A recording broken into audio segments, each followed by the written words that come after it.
Well, good afternoon, good evening, folks. I'm here with Johnson Milborn Kula this afternoon. He is joining us from Liberia, some part of Monrovia. As you are joining us this morning for another edition, the politics today. We're talking about the politics of deception, how dangerous and risky it is. It brought us where we are today long after President Charles Taylor's leaving the country. Yet we have another generation of deceptive group of people who are still perpetrating, pushing the narrative of deception in politics and making it seem like as though it is the way it has helped us. Today we're going to talk about deception in politics. There is a lot to talk about. We also, just for the program noting, today in other news, we do have a recording here from Senator Darius Dillon. uh,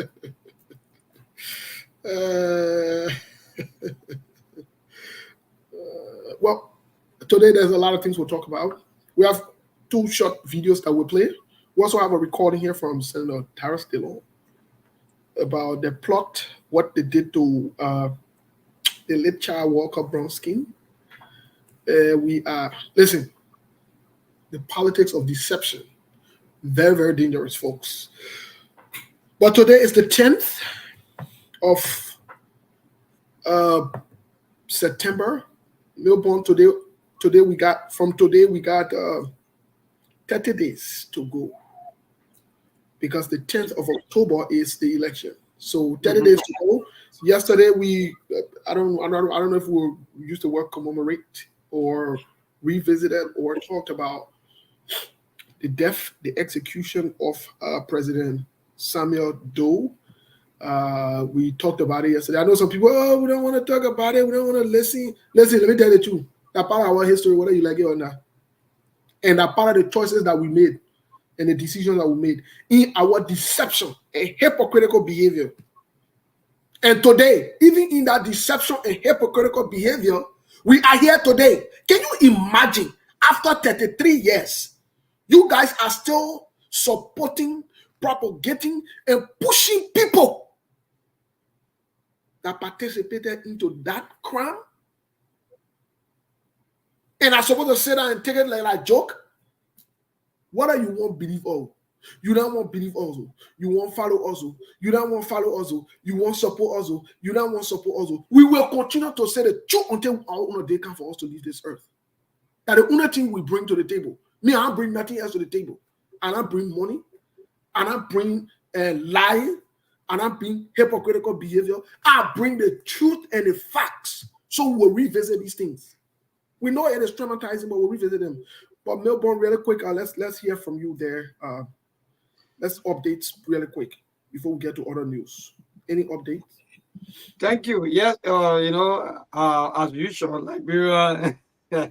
Thank you so much for always thinking about our people back home. We're bringing all the informations. Informing our people as to what's going on. Yes, indeed. Today is Sunday, having to be the second Sunday in the 9 month, and for a matter of fact, today is the 10th of September, and the year remains the same, 2023. So there are a lot of Liberians today, or those who are Christians, turn up in various places of worship, especially various churches. So indeed, some of them already gone home, or a lot of them already home, while other in meetings or maybe finding a way home. So yes, today mark 30 days to go.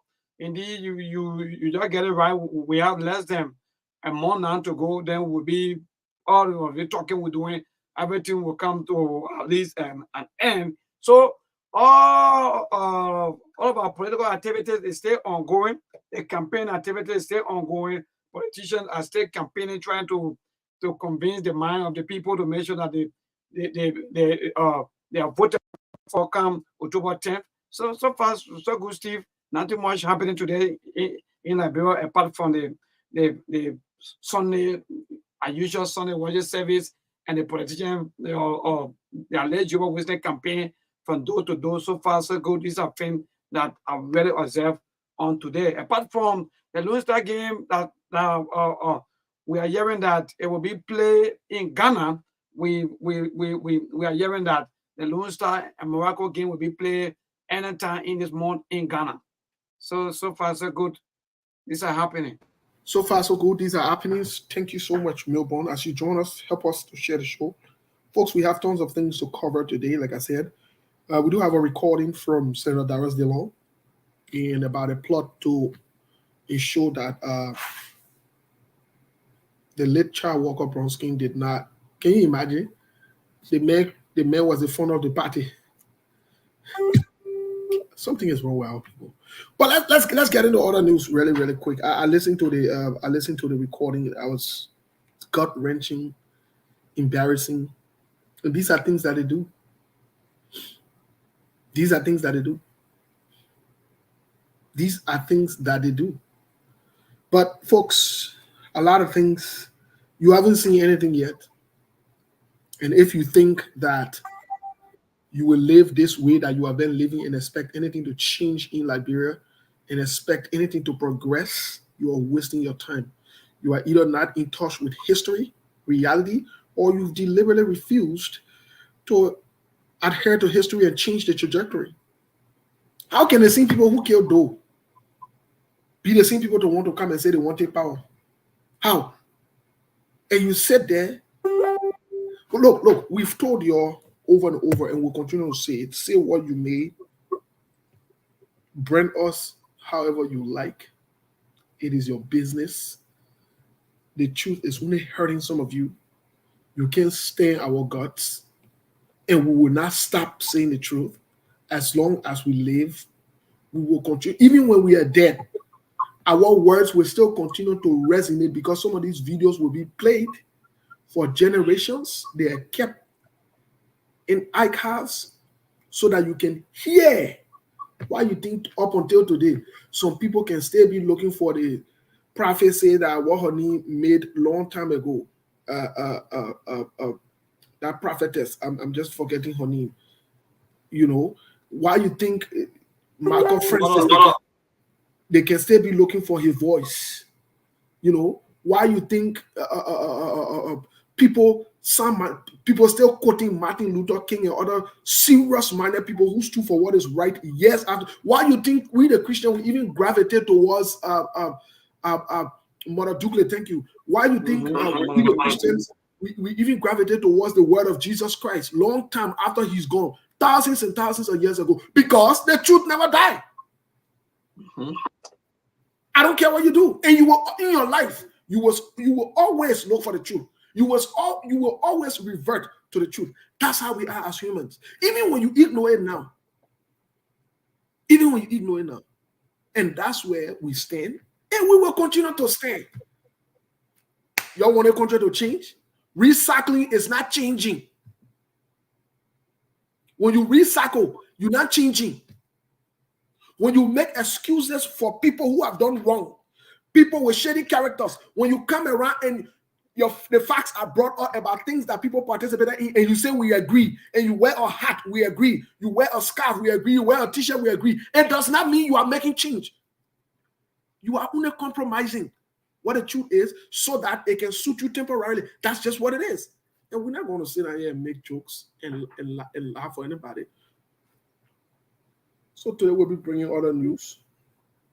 In other news here today, we've been following the campaign. Let me tell you something, Milborn. Let me tell you something. There's one thing I noticed consistently and continuously for certain people. You know, Bobby Wine, who lost the elections, I think back in 2018 or 2019. Talking about in Uganda. In Uganda, that young man has remained unwavering, unshakable. He has not compromised himself. Now, Leo, Hero, then Costa, then Dillon, then all these people, then the funny men who compromise themselves. Y'all can hear Hero then talking again. Y'all can hear your Costa then talking again. Y'all know what they do. That they want it. When you see the people then say that they can put that me supposed to go support loser, me. Even if I support you and you do what is wrong, I will criticize you. I will call you out. Why am I afraid to call Delon out? That what I'm the number one man that me and Delon will cool, but I can call him out that he's a hypocrite, he's a liar. I'm not afraid to call Delon out. I told you I said Delon story will come outside. Hey, I told you. I remember today. Delon will never be re-elected. He must rather. He might kiss it goodbye. And we here.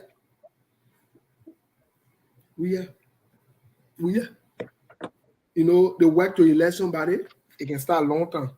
The work to also take somebody from power, it can start long time too. It can start today. Delon not time for him. Historical counsel. And you get recalling, plotting, and planning against people. And I didn't want to talk and come out and tell you where and apologize. And now he can come by and say, you fool your mind, lottery, part. And I don't do that one. Don't worry. Una story is facing. His story is facing. He will see himself. You are what we can say in bro. He will see himself. What we can say in bro. But anyway, let's move fast forward. In other news, President Donald Trump from the United States is in some serious fire. He doesn't even know what's going on. Back to back, he's been losing in different courts with different things going on. Look, Melbourne, the politics of deception is dangerous and risky. And I have seen, and I don't want to talk about the politicians.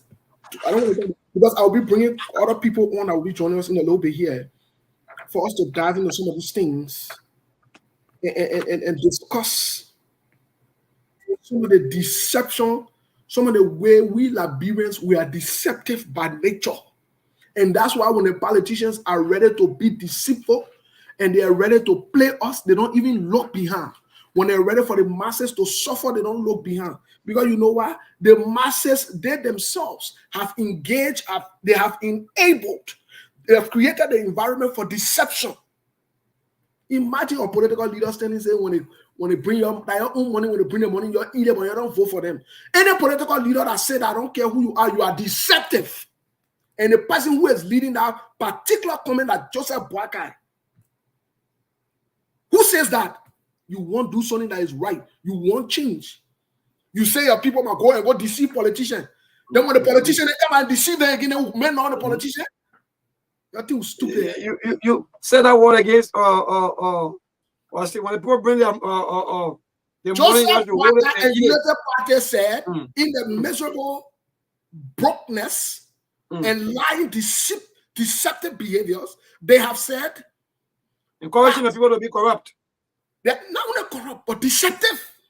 They have said, if the CDC-led government officials bring money to you take the money, you eat it, you don't vote for them. I am saying to the Liberian people, that is not the way to go about. It is wrong. If you don't support somebody, you don't support them. Don't create an environment for deception. You must show to politicians that you are serious. If you don't support President Weah, I don't care if he brings one bag of red, he brings $20, he brings t-shirt, he brings beret. Do not accept it. Because when you do that, you are selling your birthrights. Because when you do that, you are creating an environment to also be deceived. But let me just come in quick to that. As long you are going to accept gifts from me, Steve. Now, for example, you say you don't want to see me anymore. Maybe in fact, I have nothing to do with you. But then I gave you a gift, right? And you received that gift. You don't think that, in fact, you are already creating that way to even see me more? But that's it. What you have done is you have become an accomplice to that corruption. You have enabled a corruptive behavior. You have also gone as far as created the environment so that today or tomorrow, that particular politician can deceive you and don't come back and complain. Let me say this to you, Milton. This is what we don't get as people. Before that politician could bring a $20, and you are living. That's the point. So when they bring that $20 out one day, and you go and vote for them for that month or for 6 years, what you have, you know what happened? We who are Christian, and this is where I see most of all Christians, We're just a bunch of hypocrites. We don't know what's going on in the Bible. We talk foolishness. We go to church. We tend to photograph us, picture take us. We put a bunch of makeup. We call our hair funny. We go sit down in church and talk foolishness. And some even sleep in church. Like Joseph Boaga even sleep in church. But here's the problem. Do you know that Jacob and Esau, do you know Esau sold his birthright to Jacob because he was hungry? Mm-hmm. Oh, so later on now, when Jacob got a blessing, then Esau won't make no. What kind of noise you supposed to make? You don't forget the time you were selling your stomach and your belly, and you are selling your future and the future generation. You think that temporary, that day, when you don't go to that rally, you will die. Don't enable these people. Reject them vehemently. Let them know that you are not part of this thing. Let them know that you are not into it. If you say the person corrupt, why take money from them? Why take money from them? Why take money from them? You say Jowea corrupt. Why take $20 for Jowea? Why take Beret? Then you come and say, and we're fooling there, and we eat. Okay, fine. Then Jowea then too will fool you later on too. No, it sounds funny, but that's a fact, my brother. And I get the typical labyrinth, and not inside. And not inside. I'm not in your typical labyrinth. You're nobody on that level. You don't like me because of that. Are your business. I don't care. Many people they didn't like Jesus Christ anyways. Many people they didn't like Michael Francis then when he was saying the truth. Many people they didn't like Mother Douglas them back in the days. Many people they didn't like them. But today they can sit down. They think what they were saying. They know that are true. They know that are true. Fear people who run away from the truth. These people are not ready for any change. They have created an environment and have enabled these politicians to behave the way they are behaving. These people, imagine your political leader telling you, say, when they bring the rest, take the money. When they bring the one, take it. When they bring that one, take it. So that means that means the same certain that they're doing at Capitol building. What they're doing there, some of them, what they're doing there. Now, what they want their followers to also do. Most definitely. Most definitely, my brother. Most definitely. What they are doing by essence or essentially, they are making you to become criminals like themselves. You think a lie? The thing I say, you think a lie? Let me prove it to you. You can listen to this video here. Hey, you probably witness her. You cost me all you want. You do anything you want to. You cost me, you do anything you want to. And I get problem with you. I get problem with you. There's a famous American that say, you know, they wanted to free so many slaves. Only if those slaves were only if the slaves had known that they were slaves, they would have, you know. let me show you the video so you can hear your own politician talking about it. Cost me. I don't want to share the video here. You start rating right now. You start rating, my people. Because when you rate, you're what they call with show fee. But still, what he's saying are just the fact. For me, in fact, we even been experiencing that. In fact, even some of these things been posted even on the social media. Where you see people taking money, sharing this, doing this. People recording them here and there. Well, now let me show them so they can hear their own. They can hear their own. Like their own big person saying it, and I mean saying it.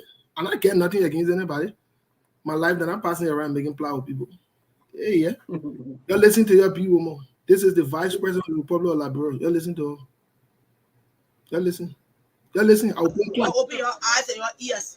Any money they want bring out to eat, if they bring the money out, eat it because they'll be bringing money to divide. But anybody that will bring money to divide, they're not in your interest tomorrow. They will say, I pay for that food. You're not here before. Yeah. So they bring the money and you eat it. That free money, that stolen money. They got nothing you wife have for you. Just take it and divide it like that. You own the money for get divide. And money where you wife from. A person should not be bribing people for vote. You should come and talk to your citizens, explain to them what you would like to do, and then ask them for the food. If they got to come bribe you, tomorrow you will not see you. But the man used to come. No, that means say that one. No, let me. No, that means Melbourne. That means made that video. Ain't you what the vice president said? You hear what Joe Howard Taylor said? You heard what Joel Howard Taylor said? I will play again, my people. Me, I don't get problem with you. Today, we're not playing no music. We'll play this video then so you can listen. These are the people there that all were in the Senate, the House of Representatives. How long Joel Howard Taylor spent in the Senate before she became vice president? You're listening to the state, listen to what they are telling you, the common people. That you're, in other words, that you're enslaving yourself. I mean, so you can pass around be making more after the election for you. You won't be slave as well, moving for slavery. We have to keep you there. And what is the money that they can even give to the people? Hey, my brother, we're talking about that one. We lie. We don't want We probably not going nowhere. They will play the one. Y'all listen to it again. Like the vice president Joel Howard Taylor talking. Joel Howard Taylor, who been in government from Charles Taylor town. Can you imagine who been around government power? No disrespect to her though. I don't hear to what they call anybody. But open your eyes and your ears. Any money they want bring out to eat, you're letting if they bring money out either because they'll be bringing money to divide. But anybody that will bring money to divide, they're not in your interest tomorrow, they will say I pay for that food. They are not here before.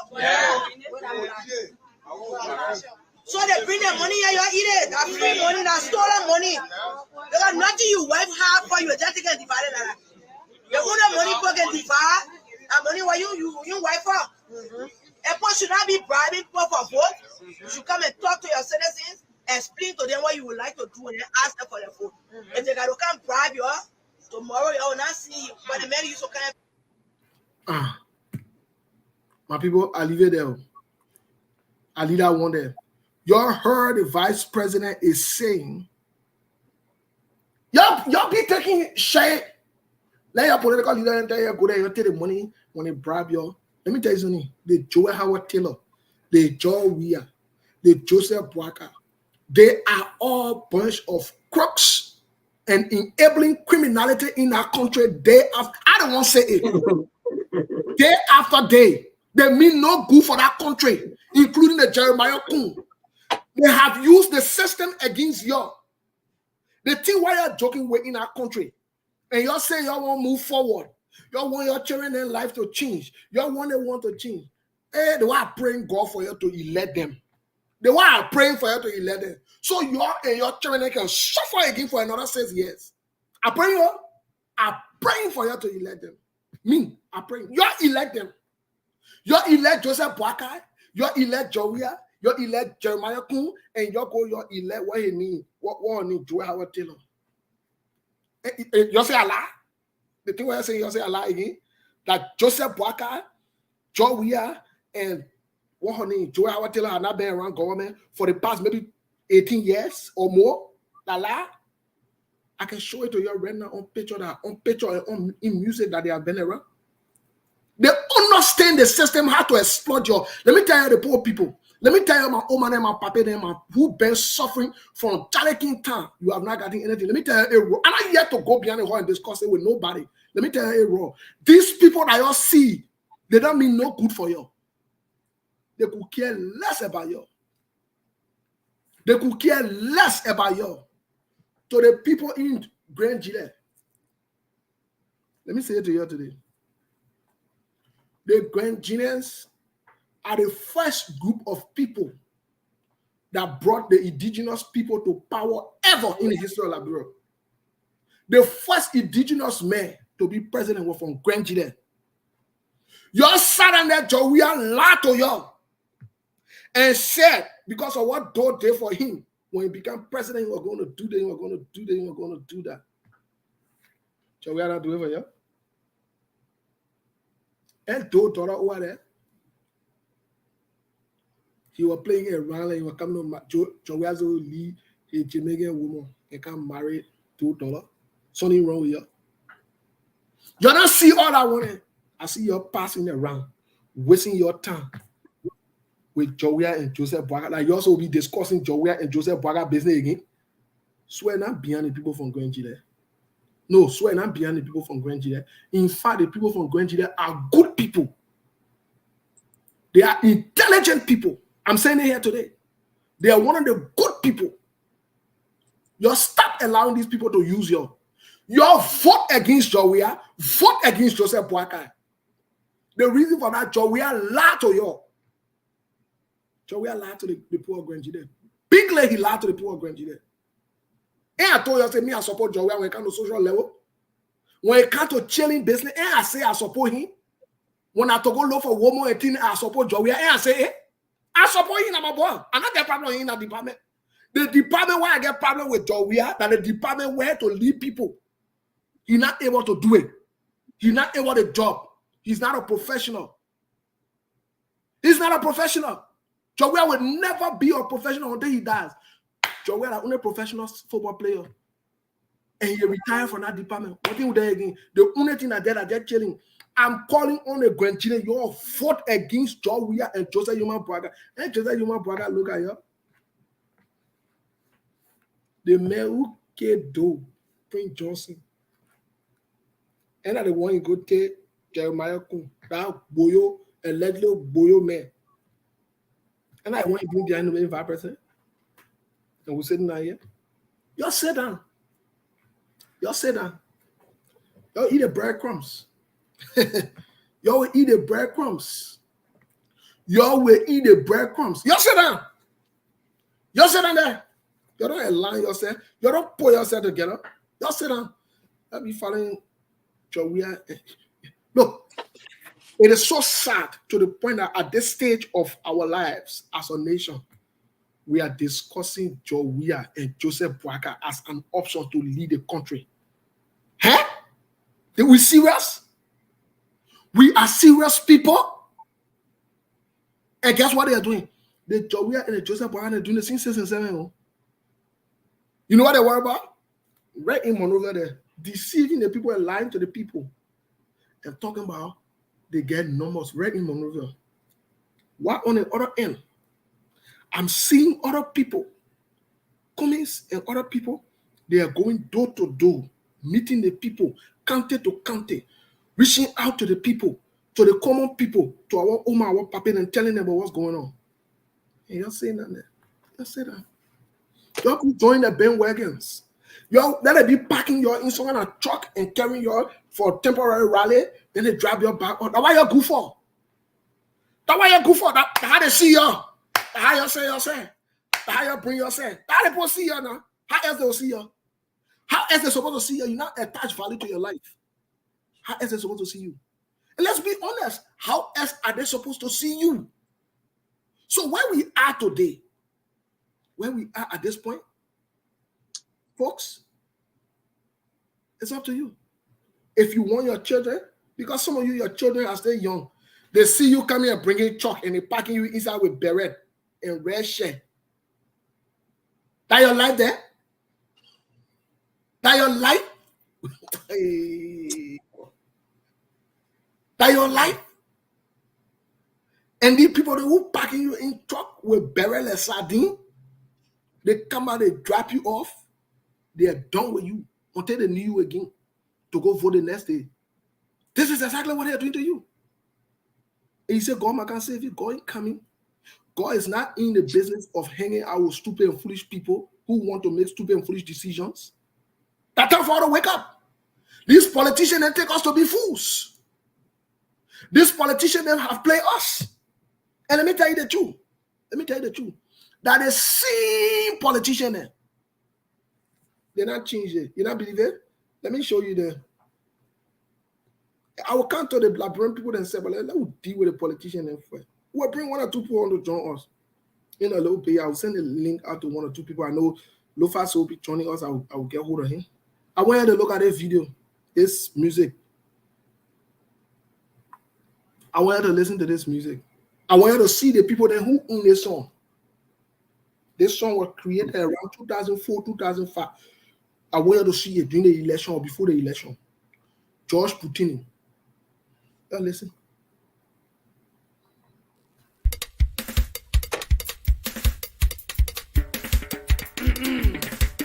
Ladies and gentlemen, I am Sonega Diabo.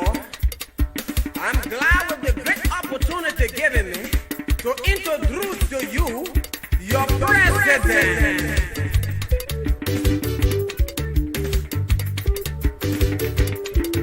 want to become president. Ostro want to become president. Poppy Dossel want to become president. Crazy man you see want to become president. Mr. Krede want to become president. Mr. Lala man want to become president. President you will see you. Mr. Roro want to become president. Go. Now how the president business will be? We're suffering for some more. Mr. Lala want to become president.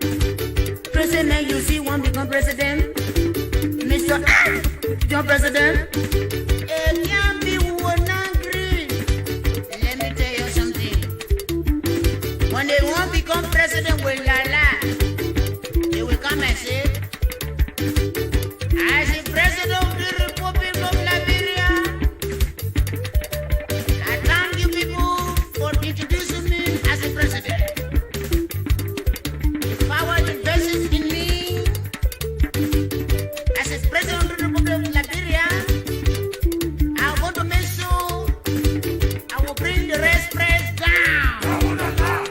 Yeah. I'm going to pull all the fee of price down. I'm going to bring the gasoline price down. Yeah. Kalolo want to become president. You know he say again, you want to tell me say president wait? Tell money eat up become president? Trust take up become president? And now he say, Liberia will support you. When they give president to them, they will stand and say, I'm Mason. I will bring down Moldova and bear you new Moldova. I'm going to make sure I'm not going to see the government money. I'm going to make sure 7-7 get their back pay. I'm the president going to make sure that the AFL going to be paid in 2 weeks. I'm going to make sure the students going to get 12 buses. I'm going to make sure for the little children they say, I'm going to buy two plastic bags for them to poo inside. Yeah. Babu, you see, want to become president. Mr. President want to become president. Mr. Drongo want to become president. Lala want to become president. Kieran Ripper want to become president. You know, issue so free, Liberia. Listen to the speech. As the president of the Republic of Liberia, Folks, I just wanted to see the faces of some of these people that we've told you about. I know some of you do not believe us. You don't have to believe us. You are in denial of your own self anyways. So who else are you in denial of? You are in denial of yourselves. And some of you are not in touch with reality. You are delusional. You are delusional. And in your delusion, you deny everything, even your own identity, your own rights, the thing that you're supposed to stand for, the time you're supposed to stand for something, you stand for nothing. So now you are talking discussing with serious-minded Liberians who are yearning, who are quenching, and who want change. The people I'm talking to. And I'm talking to some of you who are sophisticated job seekers. You will do anything to get a job. And then you are talking about. You will do anything to get a job because you said to bend down for your friend man to sleep with you, will do that. Then you are discussing. Then you are talking to. The message does not concern you. You sold your birthrights. The people who have sold their birthright, who get a better in wheelbarrow passing around standing the politician, and now you are discussing. They messing up for you because for your minds are already made up. That's why the Bible says you got reprobate mind. So what? What thing I so discuss to you? I so waste my time with you. They tell you can change foods. You can change foods, and I'm here to convince you. That is not the issue. I'm here to convince well-meaning Liberians who want to listen, who want to come to terms with reality and sit down. Even though they were a failure, even though they were used in the past, but they want to make a change. They want to get away from their trap and they quack my head out of it. And these are the people I'm talking about. I'm not talking about delusional people who don't know what's going on, what don't know what they don't even know what they stand for they themselves. Those are not the ones I'm discussing. No, I'm not discussing delusional people. No delusional person you will not on our level. So I just wanted to be clear before we get into the conversation, because many of you are going to get vexed today. You are going to get pissed off, and the good thing about it, you will just get vexed as a child of God because the thing we're talking about, the two we are discussing. So anyway, let's get into the conversation for today. Mm-hmm. I've heard people saying our country is at a crossroad. Mm. I agree with them. Not only that the country is at a crossroad, the country is at a place wherein we can choose to go up or we can choose to come down. Either way you want to do it, it's on you. You will not only explain yourself to the next generation, because some days when I sit down for long, you know what I can say to myself? How did we get here as a country? And you know how we got here as a country? Because our man and our pa then never made the right decision. Mm-hmm. That's why we are here today. Yeah. If we don't make the right decisions, our children them will say that how we got here. And I will tell my own children that there were a bunch of fools, ingrate, confused, delusional people. The fools, let me tell you something. Today, no more. Don't care about you one that will call, oh, you cuss us and you cuss us. Oh, shut up. You're not moral people. You're not moral people. Because if you're a moral person, you will not even say that. Some of you are in Labrador, you contribute money here to people for them to cuss. Some of you do that. Mm-hmm. Some of you do that in the name of you supporting somebody. Your children not get food to eat, but you passing it around taking the father $10, somebody saying you for American, sending to somebody else because you want to please them, because your self-esteem is so low, you want to identify with certain group of people. That your business, that you are talking about. I am saying I will tell my own children that don't underestimate the power of foolish people when they come together. Don't underestimate it. They can do foolish things that will lead us into foolishness that we all got to suffer and bear as a nation. Look at Ivory Coast hosting African Cup of Nations next year. Ivory Coast, what wrestle out there? We ordered an Ivory Coast 2 to 3 different times. Ivory Coast. The people are less than 80 years old. They're right over there. That country was founded less than 80 years. They're right there. They're hosting African Cup of Nations. And so sit there and count and you religious person, that religious conversation so can have with you. Even if Jesus comes today and tells you, you say don't vote for that person, you will find reason to make excuse to go vote for them. That means so convince you. That means so convince you. I'm supposed to convince you. You're not seeing the reality. Suffering get identity. Suffering get trap. Suffering get religion. It get tradition. You say that in the country. You have suffered for 5 years, almost 6 years. And you pass around the same people who suffer, you go and take t-shirt from them, and take beret from them, and take back arrest from them. And you come and tell me, say, I should come on Facebook, or I should come to the radio and sugarcoat and talk to you. I want to convince you. I want to convince you. You can convince people who something is wrong somewhere. You can convince them. You already made up your mind. So now you are discussing. For you who have made up your minds, for you who we agree, all the agree people in the Sandaman Swamps, imagine you call yourself pigs, are supposed to convince you. You call yourself dogs, are supposed to convince you. You degrade yourself and devalue yourself, like you are supposed to convince. And you call yourself we are Shia. You know what Shia means? It means dogs. You call yourself dog, that means supposed to come make you human being. You already dog. I can't make dog human being. I can make pigs human being. No, I can't do that. So if you look at yourself as a father, as a mother in your home, you pass around count on Facebook. I'm a proud Sandaman Swan. I'm a proud Weashian, and I support that you are so convinced. They want out for you. I'm talking to the Liberian. I'm not talking about dogs and pigs. The dogs and pigs, they can go in your cage because that's why we keep dogs and pigs. We keep them in cages. You go there. We are talking to Liberians. We are talking to Liberians who want to move this country forward, who want a better future for their children and themselves. You can't be talking fully thing. That dog and pig can understand English. Talk and pig and honestly human being. If I tell the doctor say that, I say when I say that, you say move there, I say when I move there. You have to waste my time. And we're not wasting our time on you. All your swans there, and you're wasting your time. Then you're wasting your time. Then you're wasting our time. We're wasting our time, our efforts, our energy, our resources on labyrinths. Labyrinths, men and women, children, future for the country. We're not talking about your Sheehan and swans, then your serial minded people that you're also be passing around with. That's serial minded people. My man, yeah, man.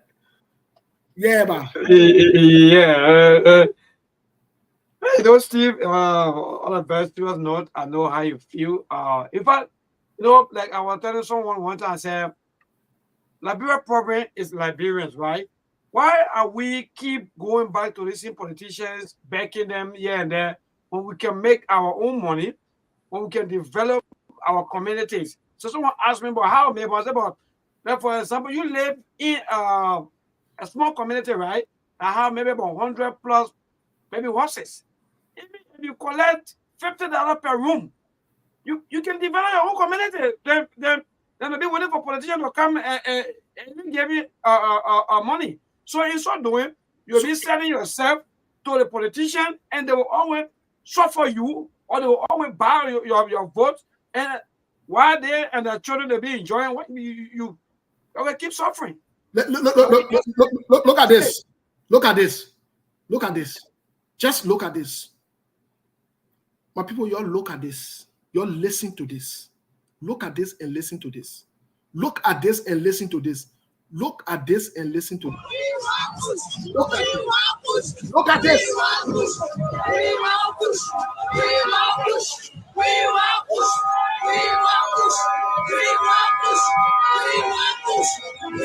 We want kush. We need more drugs. It's the song they are singing. It's the song they are singing out here.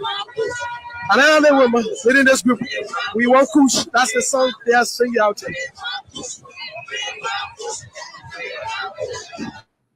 You know what it remind me of, Milborn? Mm-hmm. 1990, when Charles Taylor came. Mm-hmm. And the interesting part about that video, when you look at it for true, you know who they're in numbers over there? Mothers, women. The person who put in a cigarette or whatever to her mouth, or doing that little move or whatever it is. Not small girl, as a grown, mature woman. Mm-hmm.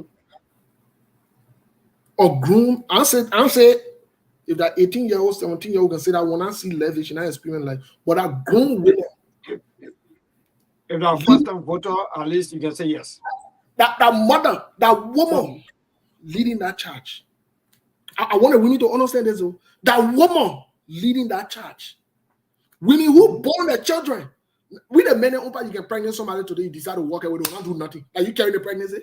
9 months when that woman sleeping, she uncomfortable, she can't sleep on her belly, she can't sleep on her back, she can't sleep on the side. They're not us, we the men. It means nothing to us. Woman getting pregnant for us, most of us, it means nothing. Let me tell you, it has no bearing on us. Most of us, the men. Let's be honest. We want the men now see what the woman pregnant, and let me give myself a time. In fact, at the time, we can find to be chilling. Like the time we can find, say that one, but you're already pregnant, let me go hang out my balls and let me do my thing. You understand? You as a mother who suffer for your children, you are thinking you want kush. We need more drugs. And you are part of the CDC campaign. You are wearing President George Weah's shirt. The Liberian people are looking at you. The Liberian people are seeing you. The Liberian people are hearing you. While when you pass on the road, children are acting like zombies. You know, let me tell you something. We failed 4 different times to meet a certain criteria to get some money. When I read the last report that we passed, that the government was passing all around with, we finally passed. You know where we have big problem? The capacity index and growth. You have a youthful population. Many of them are addicted to drugs and substances every day. And you passing around saying you want more kush. You had people who brought drugs in the country. They walk scot-free. 100 million worth of drugs. They walk scot-free. And you passing around saying you still want more drugs in the country? And these are the people I'm supposed to say I come and talk to? The people who compromise, sabotage, kill their future and the future of their children and the next generation. These are the people I'm supposed to sit down and discuss rational issue with. What thing I supposed to tell them? For them to listen. What thing I supposed to tell them? What thing I supposed to tell somebody who tell you say they want something that will kill them or that will make their life useless? What thing I supposed to tell you? What am I supposed to tell you? What am I supposed to tell you to give myself a hard time so maybe you can go back and forth? No. I'm not like you. I will never be like you. I don't think like you. When you show willingness to want to stop that foolish pronunciation in public where you are on record, talking about you want kush, do you know what you are talking? Do you know what you are doing? Do you know what kind of image you are projecting? Do you know what you are saying? You think that joke? I see all these musicians. Let me ask the other one again. That's why I don't even listen to them. All the funny men. What are other funny one? They say you were in rehab. What do you mean? What up? What are other funny? Passing around living in labroad where there's no food, want to be American. What they taking a share passing around? No food or you but eating I am getting as a hard time. What do you mean?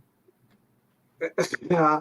Is it artist or comedian or what? Artist. I know artist or whoever it is. What do you mean? I saw you in each other hand and lifting their hand up. Those losers there. They're not swear for life. Young people, they're passing around, wasting themselves, selling their birthrights. What do you mean? Christopher, I know Christopher, whatever it is. I don't want to call him. You're talking about Christoph the Change? No, I don't call him Change or whatever it is. People who want change don't behave like that. I call him Christopher. It is sad. When Christopher a few months ago was on drug business and he was suffering from drug issues, that the government solved a problem. And that's simple. That's seeing Liberian people took upon themselves and initiate and contribute. That's why I don't contribute to none of these stupid things that they can be passing around. Oh, you need to raise money for them. I'm raising money for who? To enable fools to come and be a foolish again later on. Me? Let me see what we realize. I see the other one go, I know Buggy Raw, whoever his name is. The young men were in America yet. They seen Christopher. They made power for a woman Benin. The woman Benin came to jail. They ended her in Liberia.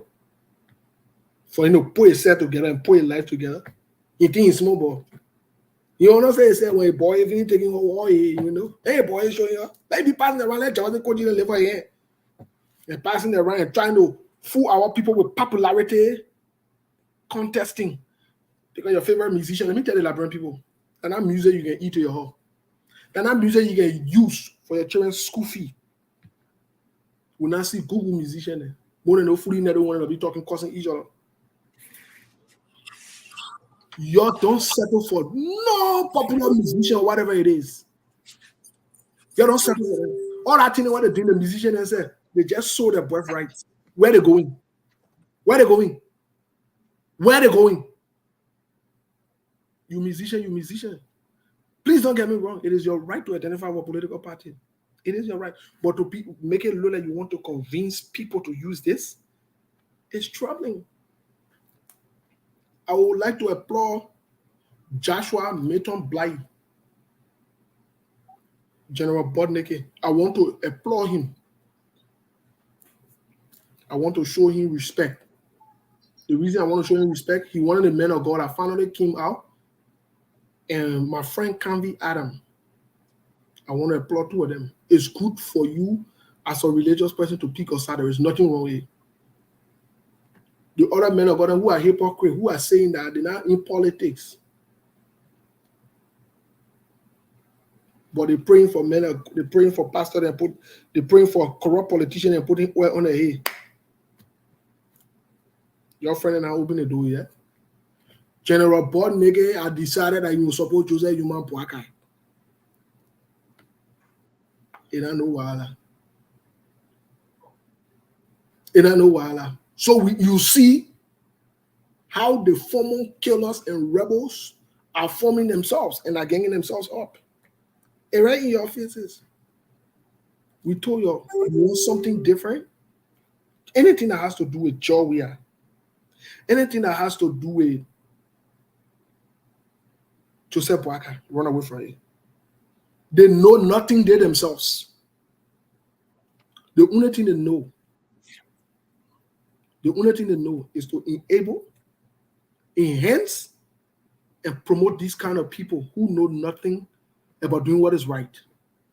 This is a slap in your faces. This is a slap in your faces.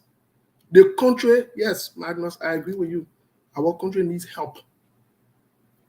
Our country needs help. It don't make any sense if we want to move forward. So, Steve, if I may ask you this question, do you think, how long do you see Liberia getting better? Or maybe in the space of how many years? First of all, Milborn, I think it's a good question. I really think it's a good question. Unfortunately, you and I might not live to see the better Liberia that we want. That is just the plain truth. Liberia will require, I don't want to put years on it, but if we start to do the work, such as getting in the right leaders and getting rid of these old politicians that have done nothing but have kept us in a recycle or a cycle, then we can start looking at projecting years. But we have not even done that yet, which is the basic for all of this. Melbourne, I will tell you today between me and you, and maybe the Liberian people that are listening to us. If we really, really want change for we have to invest in electing a leader that is a semblance or a promotion or an icon or somebody that will give this whole thing a new face. There is no way President Weah, sorry to say, Joseph Boakai can do anything to change this, because you know what? This is the system they've grown into. This is what they know. This is how they know how to. They don't have no more new ideas. There is nothing they can do to change this. And so we need to start investing in the younger ones and the younger generation, to start showing good examples, setting good examples, and start investing in them. Because let's say if we, as a country, if we decide that we start investing in children who are between the ages of 3 to maybe 10. And you know why I say that? I'll bring Mark on here really quick, and Lofa will be joining us soon. You know what? Because I have a follow-up question to that. Even though kind of for a news break, because this kind of thing are very, very important. That news break, maybe you never know God will be on our side, will not go for you never know. So don't be rushing all of that. But here's the thing. Here's the thing. Do you know that in America and in other serious-minded countries, they start to invest into the younger ones to prepare the next generation? That's how it works. Because if you are 30 years old and above, and you still passing around and get backpack, you got Boba on your back, you say you want kush, and they give you $20, that's all you know. Look, you live the way you live based on what you know, the things that you know. Whatever you put in here, that what can come from out of here. If you put bunch of, we want kush, and kush is your limit, that's how you will live. You know, if you're not thinking bright and thinking far, it's because you are not acting bright and thinking far, you are limited. It's because that's how you think in here. That's what it is. So if everybody think that, how can an old man who tell you or who told you that he living on loan change your life? So that means otherwise you will bring the loan money to kind of change your life. I mean, think about it. So you see, so when people start thinking like that, the way they act, it tells us a lot about how they're thinking, you know. But if you want to think from an innovative, progressive standpoint, rational standpoint, then you even start to challenge your thoughts, you know, so that it can be limited because you learn from other people. So that means, in other words, if Melbourne is successful, I can't be afraid of Melbourne. Maybe I can learn a thing or two from Melbourne. You know, so most of the people you see gravitating towards Jowia or Boakai, no disrespect to them, especially the men, are people who are intimidated. They don't want challenges. They don't want to compete. And they're not able to look at a friend man and say, oh, this person is well to do. So you hear them using phrases like, oh, they're Congo people. Oh, they're people that they can act better than us. Oh, they think they're better than us. You hear them using those phrases. What they're saying, by essence, they want to say, you know, they feel low for themselves. Instead of saying, oh, having inferiority complex. When you ask them why you hate them, why you not let the person, why the person you don't want the person, and I tell you, I don't support the person politically. What does that mean? You know, there should be a reason. What does like Costa? You ask him, I don't support the person politically. What does that mean? What they are doing, Melbourne, what they are doing is, if they don't create an environment where they will be seen as heroes and big crooks and be using the same people, they can't survive. They can't survive. Many of them in America, they can't survive. They can't keep a job. So they live on women. Can you imagine? You're a grown man, nothing wrong with you. You're passing around talking all day on Facebook, but you're living on women. That is a problem. That's a red flag. Monk, I can see you. You might have to go back. I think, yeah. So, quickly, a follow-up question to. Yeah, what's your next question? Before that, I think the news guy already on my back. So you can continue. I've got a Monk with the show. Yeah, signal me once you get back.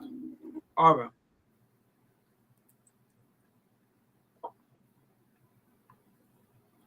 Let me. So, Monk, my man, you muted, my man. What's going on? You got your thing on mute? I'll be back and forth on video because I got some troublemakers here. Yeah.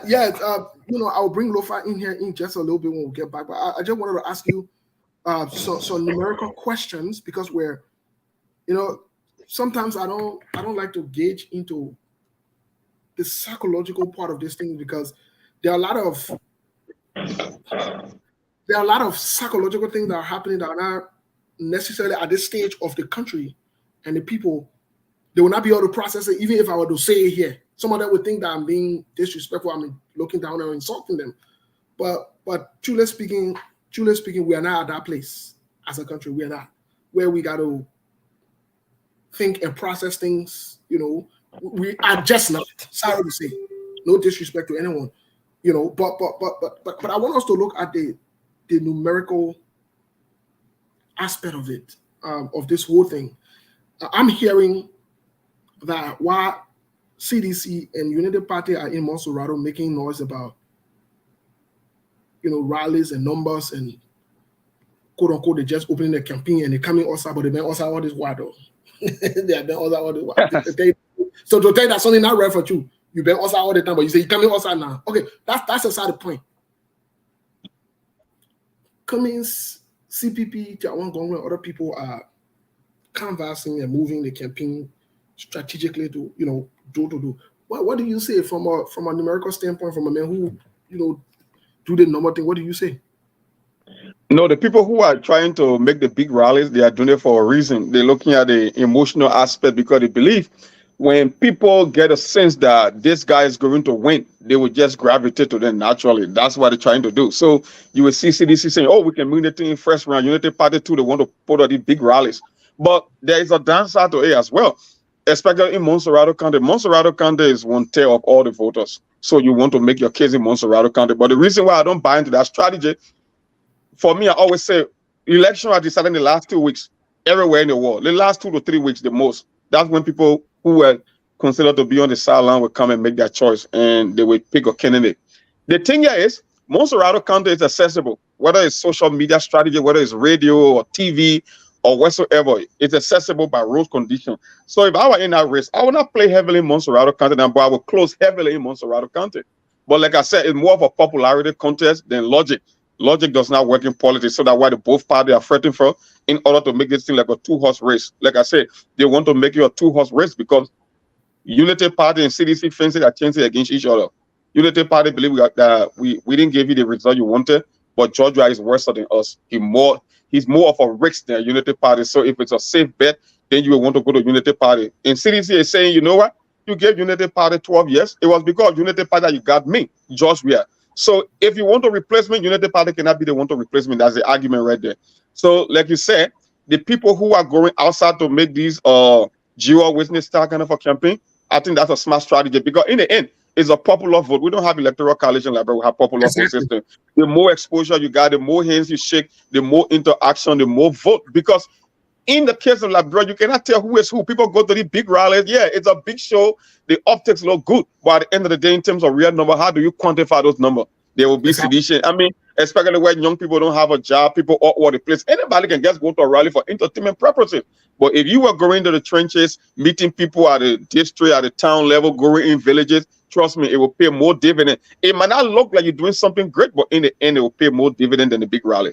That's just why it is. Okay, so then here's the issue now, because I agree with you. ACO came out also today, and they pull up the number, whatever it is. But I think also the strategy behind some of these things and the mindset behind some of these things is to create that euphoria, or that to create that thought process that they are winning and so forth. But let me ask you this question: what do you think today is the pathway of the Unity Party, especially if we were to, and you can pull it up, from a statistical standpoint. Maybe you can look it up. How well did Unity Party do in Montserrado in 2017? Because these are raw data, these are facts. How well did Alexander Cummings do? We just name them because at that time, these were the people. How well did George Weah do in Montserrado? These are things, and then let's focus on Lofa County, because how well did they do? Let's focus on Montserrado first. Montserrado County, like I said, is 1/3 of the electorate. If you look at historical data, you will notice that Montserrado County is not in the habit of voting for incumbent. They always go to the opposition. And even during the Unity Party-led government, they finished second, a strong second in Montserrado County. But the thing about Montserrado County, like I said, every election got different dynamics. People look for different things in every election cycle. One thing that the CDC will mostly struggle, and there is an opportunity for the opposition to pick up. I told folks, the back-to-back election of the CPP in Montserrado County, that broke the scandal back in Montserrado for CDC. So the question is, if CDC and Unity Party are not your favorite, then who you think the voter will gravitate to? That is where the third party or the dark horse candidate got to make the case, because the numbers are there. You are talking about 800,000 plus registered voters, my brother. If you could get at least anywhere in upwards of 300,000, you could be competitive throughout the country, because Montserrado, like I said, is 1/3 of all the electorates in the country. So it's not about winning the county. It's about being competitive and then making up for your losses in other counties. I hear Sedition talking about, they are in play in Lofa County. Okay, it makes sense you are in play in Lofa County. I don't think you can win Lofa County, but you could reduce Joseph Boaga win rate in Lofa County. He won with 78% the last time. If you can get it down to 45 or 50, I know he will still win the county of Lofa. That's his base, that's his stronghold. That's why I want to disagree with you. Well, that's specifically why I brought in the Lofa County conversation. I want to disagree with that Joseph Yuma Boaga this time around would win Lofa County. And the reason for that is you've not taken into consideration the Harry Monuba factor. The Harry Monuba factor too is another part. Like I said, Moses, it's the numbers game. You got to look at all the factors. Monuba is in the race as well. Okay, right. He's going to take a percentage of the vote. That's what I'm saying. I don't think Joseph Boaga will get 78% of the outcome in Lofa County, but they can eat into those numbers. The question is how many percentage he's going to win by. That's the margin of victory. Like I said, you don't have to necessarily win the county to stay competitive. but you have to be distant, close, and put up a fight, even in area that is considered to be weak. Take for example, I don't think Cummings will want to go and waste resources in Lofa County. It won't be sensible. It will make no sense at all.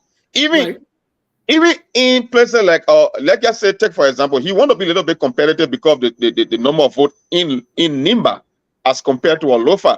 Because when you look at CDC have been investing heavily in Lofa County, the money back factor. So why would Cummings want to go and waste money over there? I don't think it will be necessary. Just forget Lofa County because they will cancel each other. You got to be strategic. Yeah, in America, you got 50 states, but no smart politician campaign of 50 states. Only 13 to 12 states decide elections in America. The swing state. That's where you put all your resources. That's just smart game. And like I said, and I was sorry, Monk. Let me interject. Let me put this in there because we'll get back on the radio. We'll probably revisit some of these conversations. But something interesting. I had a detailed conversation with some people from the CPP end.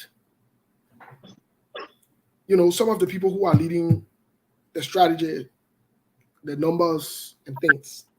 And I asked them, what is their strategy? What are they doing in terms of numbers? And just as you alluded, what they've been able to go and look at the drawing board and say, no, let's not waste our time or invest in Lofa, because the process in Lofa is a competitive three-race process, whether you like it or not, between the Unity Party, the CDC, and Harold Moluba. And whether you like it or not, Harold Moluba will be a significant key player in Lofa County. So we're not going to go there.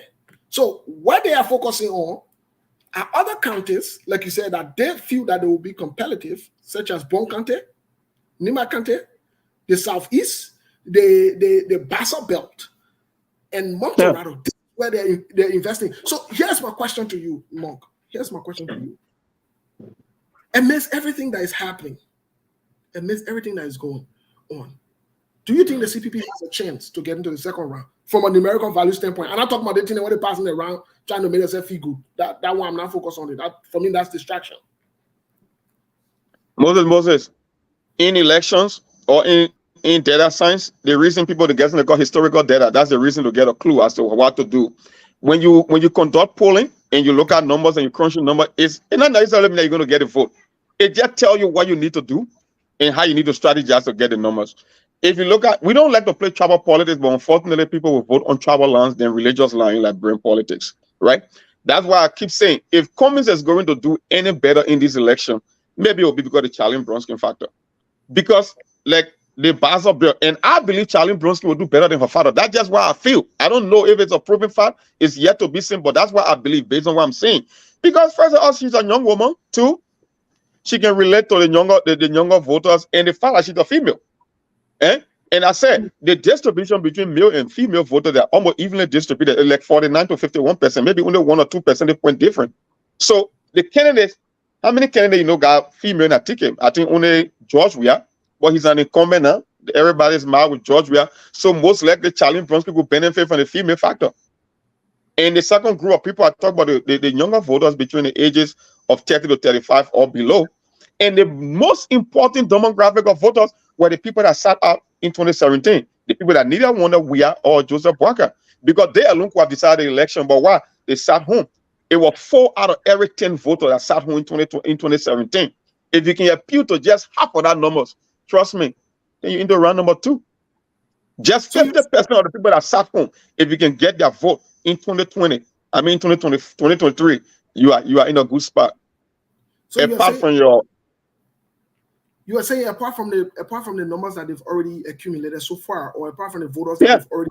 So are you speaking in terms of creating momentum and enthusiasm to get these people out to vote? That's what I'm saying. It's the last 3 weeks, the last 3 to 2 weeks, because the people have to get a sense as to what is happening. There is a risky factor to the opposition, right? In this whole 2-horse or 3-horse race thing. If people start getting this idea that this thing is only between George Weah and Joseph Boakai, that's why they will make their choice. If people get the belief that the tech candidate is a legitimate contender, there is a wide open race. So it's about what you was able to build in 2017 and build upon it and go to this undecided voter. Those are the people that are going to decide the election. That's just it. The women voter, and the younger voter, and the people that sat out. That's it. Three groups. What you are saying reminds me of the elections in 2016 between Hillary Clinton and former President Donald Trump. The reason Donald Trump was able to win, Donald Trump created a momentum and a euphoria for Americans to vote, whether you like it or not. He brought out voters that were able to outpour, Hillary Clinton's vote or so forth, because the Democrats were already ready, but he managed to convince Republicans and give them hope. So I would agree with you on that. But here is something else. Monk, that the politics of deception in 2017, 1997, we heard you kill my man, you kill my pa, we vote for you. 2020 came Ellington 2005. We heard about. I started saying, and my children are happy. Thank you for listening to me. My name is Josh Mayengo. I'm the motorcyclist. I choose liability to be the. Let's see what we're getting. Liability campaign going on here, and we're going to send message to liability camp so that we can charge them for campaigning on SKTV. We don't play games. You already know what time it is. Yeah, we don't play games. But maybe welcome back. What's his name? Mark join us in the conversation here. I'm trying to see if I can get Lofa as well, but I don't know what's going on because Lofa seemed like he was on a hot seat today with Martin Colley writing about him and Peter Quill. A lot of things going on. But so this is where we are. The politics of deception. Monk, what do you make of the politics of deception so far that have brought us where we are to some extent? And people would think that propaganda has become the most relevant tool in politics. What do you say? The politics of deception always be in politics. That's it. Politicians are spineless. They don't have a spine.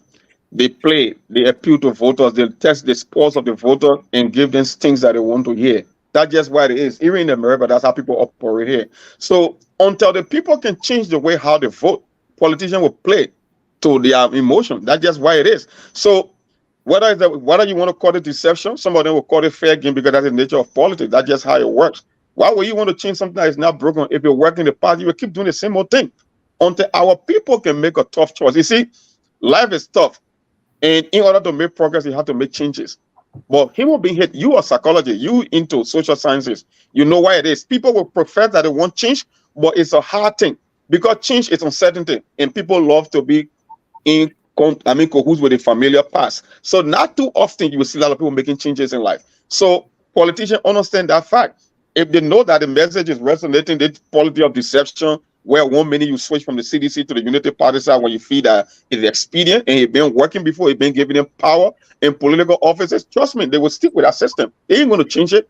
The only way something will change, except the people who are making the decision, change the way how they vote. Like you just mentioned, your people from Grand Julia County, you vote for Georgia 96% of the time. That's the highest margin in any other county. The question is, if you were to make an assessment, how do you justify voting for Georgia automatically 96% of the time when Georgia cannot even give you a reason that his performance is equal to the level of support that you give to him? If you are going to keep voting for Prince Johnson on the fact that he killed Doe or because he's a Guillaume man, why are the chances that when Prince Johnson accumulate power or when he draw power to himself, why make you think he's going to change the way how he operates? Because there is no incentive for him to do any better. For as long Prince Johnson remains on the planet, he will remain a Guillaume man, and he remains the only person that killed Samuel Doe. So if your vote is based on that fact, then Prince Johnson got no reason to perform better or to change the way how he conduct business. It's just common sense. Until our people change the way how they vote, nothing will change. It will remain like that. I agree with you, and that's why, like you said, they have to take, another route or another. It's just like you've lived in one village for all your life, and you never thought there's another village or other people living that you just isolated. You got to take the brave step to go and check on that other place to know what's there. So even we who are Christians, that's why if you really look at it for true, you look at the Bible for true. At some point, the children of Israel had to take a a leap of faith. But guess what they did? They sent spies, so that they could move forward. Because if you don't do that, you will never move forward. You'll be stuck. And that's where you see this mindset of the Liberian political system and landscape being stuck. Because they only gravitated towards the options that they know. But we are saying to them now, it is time to step out of that mindset. Don't be afraid. It is time for you to take your chances and bust the bubble and get out of this thing. I mean, why you restrict yourself to just Joe Weah and Joseph Waka as your why? Like that's someone that swear behind you. No swear behind Liberians. The only people that I think swear behind are the Sanaman Swans and the pigs. The one who call themselves with chins, who call themselves I know, right? The ones that are in the mindset, the pigs. Because if you look at yourself and call yourself pig, I mean, I'm not going to call you him, I'll call you pig. If you want to take it personal at your business, you call it. Anybody who identifies as a proud Sanaman Swan, you are a pig. There is no need for all to waste our time behind you, because that means you will never change. You are used to dirt, you are used to being in the mud, you are used to being in poverty, and you are useless. Because what do we do with people? We grab their kid and eat, and that's it. We got nothing going on with them, So, Monk, I want to take this. I want to take this a little further, because I think with what's going on in West Africa, it reminds me of the 80s, the 90s, and the end of the 90s, where there were lots of different coups and so forth. What do you make of what's going on in West Africa in terms of the coup, and what do you make of Sierra Leone most recently, who arrested a couple of people and said there were a plot of coup and so forth? What do you make of that? And we are going to elections too. For me, I don't support coup, but unfortunately, that's the reason the military was created in any country, so that when the government step out of bounds, the military take control. But equally so, it's a process that could be abused for geopolitical reasons. And when it comes to Africa, you don't have a one-size-fits-all. Every country situation is different. Like in the case of Niger, it's about uranium. In the case of Sierra Leone, it's the incumbent trying to hold power. So every country got a unique situation. I won't suggest a coup, because I know that the outcome is always not right. Most of the time in West Africa per se, like since we came, because in West Africa, mostly the early 80s and 70s, that's when we experienced coup. But you sure expected that, because when you're coming from colonial master in the 60s and most countries getting independent, the structure was not in place. So there was a lot of political upheaval. But it's been almost 35, 40 years now. You can't keep doing the same thing over and over with the whole thing about coup. You got to build stronger institutions, and the people got to hold their political leaders in check and expect much better for them. Because let's assume if you are to go into a coup in Liberia, we all know the history of coup. People say, I can remember picking in bombing kind of going to school in 1990, walking, people say, oh, just take a few clothes, man. We're going to Monrovia, we'll be back in less than a week. But trust me, it lasted for 14 years and destroy all the institutions of the country. So this whole thing about coup and instability, I'm not a fan of it, but there are certain instances that are necessary. Like what happened to our country right now. Worst case scenario, somebody want to rig an election. Okay, yeah, in as much as we don't want coup, we want stability, why would you want to rig an election when the people are voting against you? I don't think you want to go that route. And equally so too, you don't want to abuse it to say that, oh, the myth people got that you can just abuse the Liberian people because they are so sick and tired of war. Although that statement is not 100% true. In as much as they don't want war, they don't want to go back to the good old days, you don't want to trigger that either too, because the guys they call the law elasticity. You can pull the rubber band to a certain extent. When you pull it beyond the elastic limit, it will come by and snap you. So don't think, oh, the Liberian people don't want war, they don't want to go back to the target, so you can just abuse them without remarks. No, I don't think they will stand for it. That's just what it is. So I don't support this idea of coup. And I will have to agree with you, because to be quite honest, these are some of the mindset that have been created, so people think that they can exploit, the situation to do what is wrong, and there will be no consequences or repercussion. No. And I keep saying it to President Weah and the rest of the people. It might not be what you expect. It might not be who you expect it from. You don't know who's talking to who. You don't know what kind of conversations are being held. Who expected Guinea right there? Who expected, that guy who was close to the president to even do that? In fact, from what we are being told, sometimes we don't like to gauge into other countries' politics, but from what we are told, it was not even that guy Mamadou that should have carried on the coup. It was not Mamadou that should have carried on the coup. In fact, there is another guy that should have carried on the coup. This guy attempted to carry on the coup first. Mamadou stays and said they should arrest him, and they arrested him. The president of Guinea came there, they should let him go. And they let the guy go. The guy planned for the second time to carry the coup. Now, when Mamadou saw that this president was vulnerable, and that this coup issue was imminent, there would have been Mamadou step in. That was it. So it wasn't Mamadou initially, Mamadou Doumbia. It was not him initially that should have carried on the coup. It was somebody else. Somebody within the cabinet that should have carried on. But long story short, Monk, I agree with you that, we don't look forward to any of those things, but that does not mean it's off the table. That is not what, that does not. Yeah, you don't want to abuse the people. The people want to keep it going. Yeah. They got folks in our country that have been struggling for the longest. They are only hoping for good leadership. They've been suffering. Look, Steve, they got people in Liberia that got folks all over the world. Some of them in Australia, some of them in Canada. They chip in and cover some of these expenses. They got people over there that don't have anything to depend on, no job. They live on a daily basis. So any instability, those are the people we got to think about the most than any other group. Because, look, it's not an easy thing, brother. You wake up in the morning, even to get food is not easy. You're talking about children's school fee, that excess level of stress. So when you're making political decisions, those are the people you got to consider first, rather than the other folks. I'm not saying that they are more important or priority than other group of voters, but I'm saying there are people who are just praying one day to get a better government that will just come and change things. That's going to so that life can improve. And unfortunately, it's just been the same old cycle. We are not seeing that much of a progress. So people are still hoping, and those are the people you want to appeal to in these final days. They want that need a reason to come out and vote. Because one of the reasons people don't vote, the turnout is always low. The people cannot tell the opposition from the ruling party. Because you see people jumping shit from one place to another. When you come out with a CPP, someone that will destroy the CPP because they think it plays to their political advantage. People who sort of be other statesmen making decisions like you in cahoots with the government. So at a certain point in time, the average man be like, you know what? But there's nothing this thing for me. I cannot tell the difference between the ruling party and the opposition. So why should I wake up on an election day to go and vote? You look at Mene Ellis Tyler, now he on the other side. And he's not only behind the scene, but he's a major player. Like the Eugene Fargo now, I guess telling all to hush with all the Ebola, or coronavirus funds and the food that were brought for aid. Now he's a chief propagandist on the other side. So if you are a kid growing up, maybe in Lofa or Maryland County or Granger, and you see things, people just switching between the pendulum, how are you going to make better choices when you cannot even tell the difference? You cannot. That's just what make it tough. People are not sincere. People are so deceptive. But like I said, at the end of the day, the only people that will be held responsible are the people that are going to cast their ballot. You only have one chance to make a lasting impression. The game is so rigged against the voter. Can you imagine? You got less than 30 seconds to drop the ballot from your hand into the ballot box. And that's it for you. And the other guy is given 6 years before you can change him.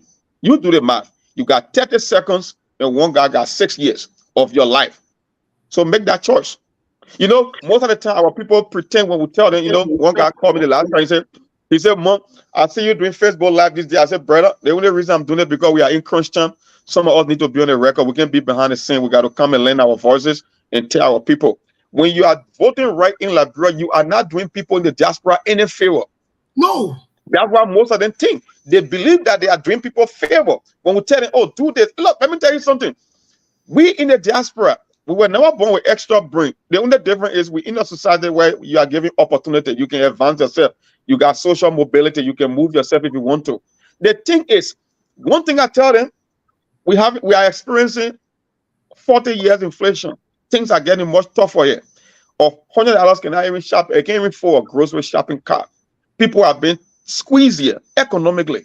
So if you think that other people will be taking care of you all the time and you can just go and just cast a ballot, you believe that election is about entertainment, you can make selfie and make video and just dance without paying close attention, then so be it. But I know at the end of the day, you will feel the brunt of the burden as compared to people in the diaspora. Because worst case scenario, somebody here, they got healthcare insurance. Even with healthcare, the ambulance will show up. They got food to eat. They got place to lay their head. If you are struggling in that country and think that election is just for entertainment purposes, then go and cast a ballot like you always do and see the outcome and then see who will be the victim.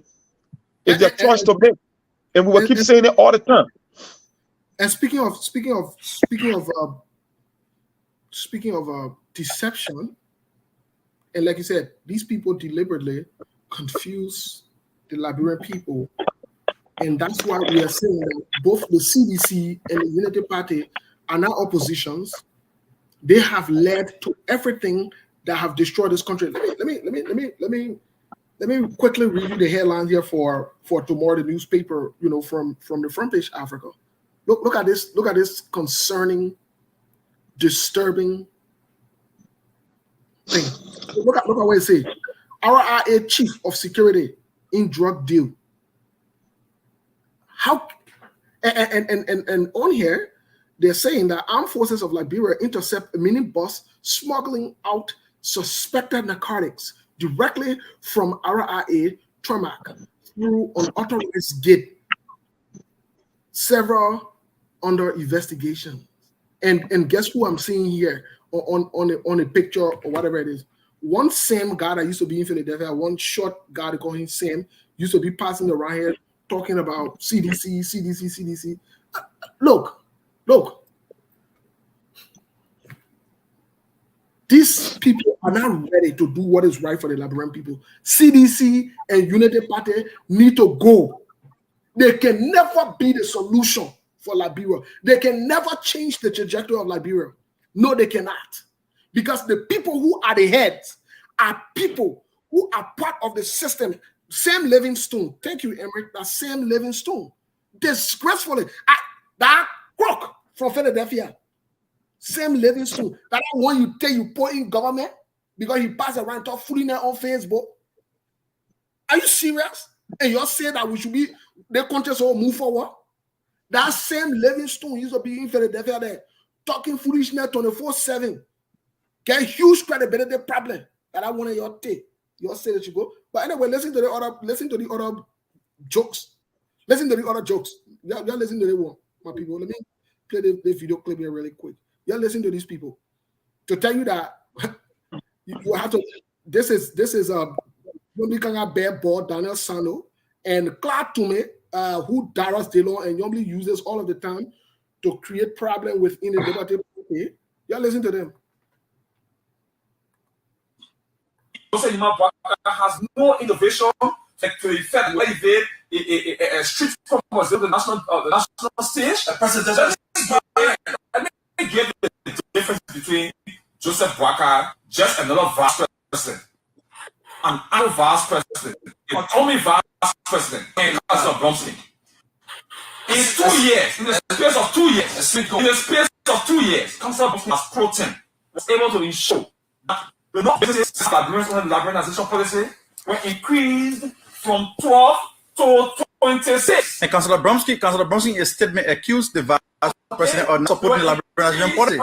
Increased from 12 to 26. Yeah. Then you come to his or someone that he did as a lawmaker. The first ever public hearing, the Legislative Budget Office. Use your number 7 yesterday. The Legislative Budget Office was created under the leadership of Councillor Bromsky. The LBO. The Legislative Budget Office. Can it just make an impact in that direction? The first time the budget was open, Joseph Boakai as vice president cannot even convince the president. No, he cannot. His long-term frame. He cannot. To direct one public project to his hometown. When Boakai is going to Foya, he uses helicopter. Yeah. Because the roads are bad. And his age, you have to pity him, his age. You don't expect a man of Boakai's age. Someone who speaks broadly in a conference. It's the embarrassment that I brought to Liberia when he attended the recent inauguration ceremony. He done it. This man was still on the podium. Rob Mugabe. You have people looking at him. Rob Mugabe, who is far older than Joseph Boakai, was looking in the face of Boakai. Boakai was just sleeping. Yeah, sleeping. Rob Mugabe. Okay, then somebody has to compare Joe Boakai and the ADA project, for example. The ADA project. ADA was an agricultural project supported by the Libyan government. That was $30 million investment meant to boost agriculture in the local country. Yeah. Local country used to be the former bread. How sat on the ELB and said that the reason why after people raised the issue about him being involved with squandering the money that was intended for ADA, he said the reason why the project ADA People $10,000 said as a motivation to the local people. Waka refused to attend that program on ground ADA. He requested $10,000 and ADA. Yes, Jesus Christ. ADA did not make money available. So when he happy that domestic, and so he would make it look. Is that a many people? Can you imagine that the bank president was requesting $300 United dollars? If he already $300 United dollars in for you. Yeah. I mean, we start a foyer. We start a foyer. So you $300 USD for feeding. God forbid, excuse. In Monrovia, who spends $300 on feeding in Monrovia or just a single person? Yeah. Just here alone. So it tells you that Boakai is deeply involved with widespread corruption that has hindered the progress of this country. Oh, yeah. He's so deeply involved. In fact, it's not strange. The sleeping- Boakai was dismissed under the Dole regime for corruption. And the Minister of Agriculture. Just in case you don't know. You mean Samuel Dole dismissed Boakai? Yeah. Yes. The Dole government. If the Dole government could dismiss you for corruption, it means that your corruption was unprecedented. Very unprecedented. Okay, it was unprecedented. It was at the widest scale, and it became very annoying. And so he was dismissed. Somebody is telling me that they want to compare Joseph Boakai. Joseph Boakai to Councillor Bromsky. Councillor Bromsky worked. He served, and I listened to Ralph Pada. He said the highest ever position pro 10 years. And guess what? Councillor Bromsky served in that position for not more than 2 years. Compare his limited time of service, 18 months period, to Boakai, who has served for over 11 years. Compare the period. More than 5 times. More than 5 times. Ratio of Bromsky government. Councillor Bromsky achievement in 2 years cannot even compare his 11 years service as vice president to that of the 2 years period. Look at the recent situation on Facebook. His supporters taking pictures and posting on Facebook. Councillor Bromsky went to America.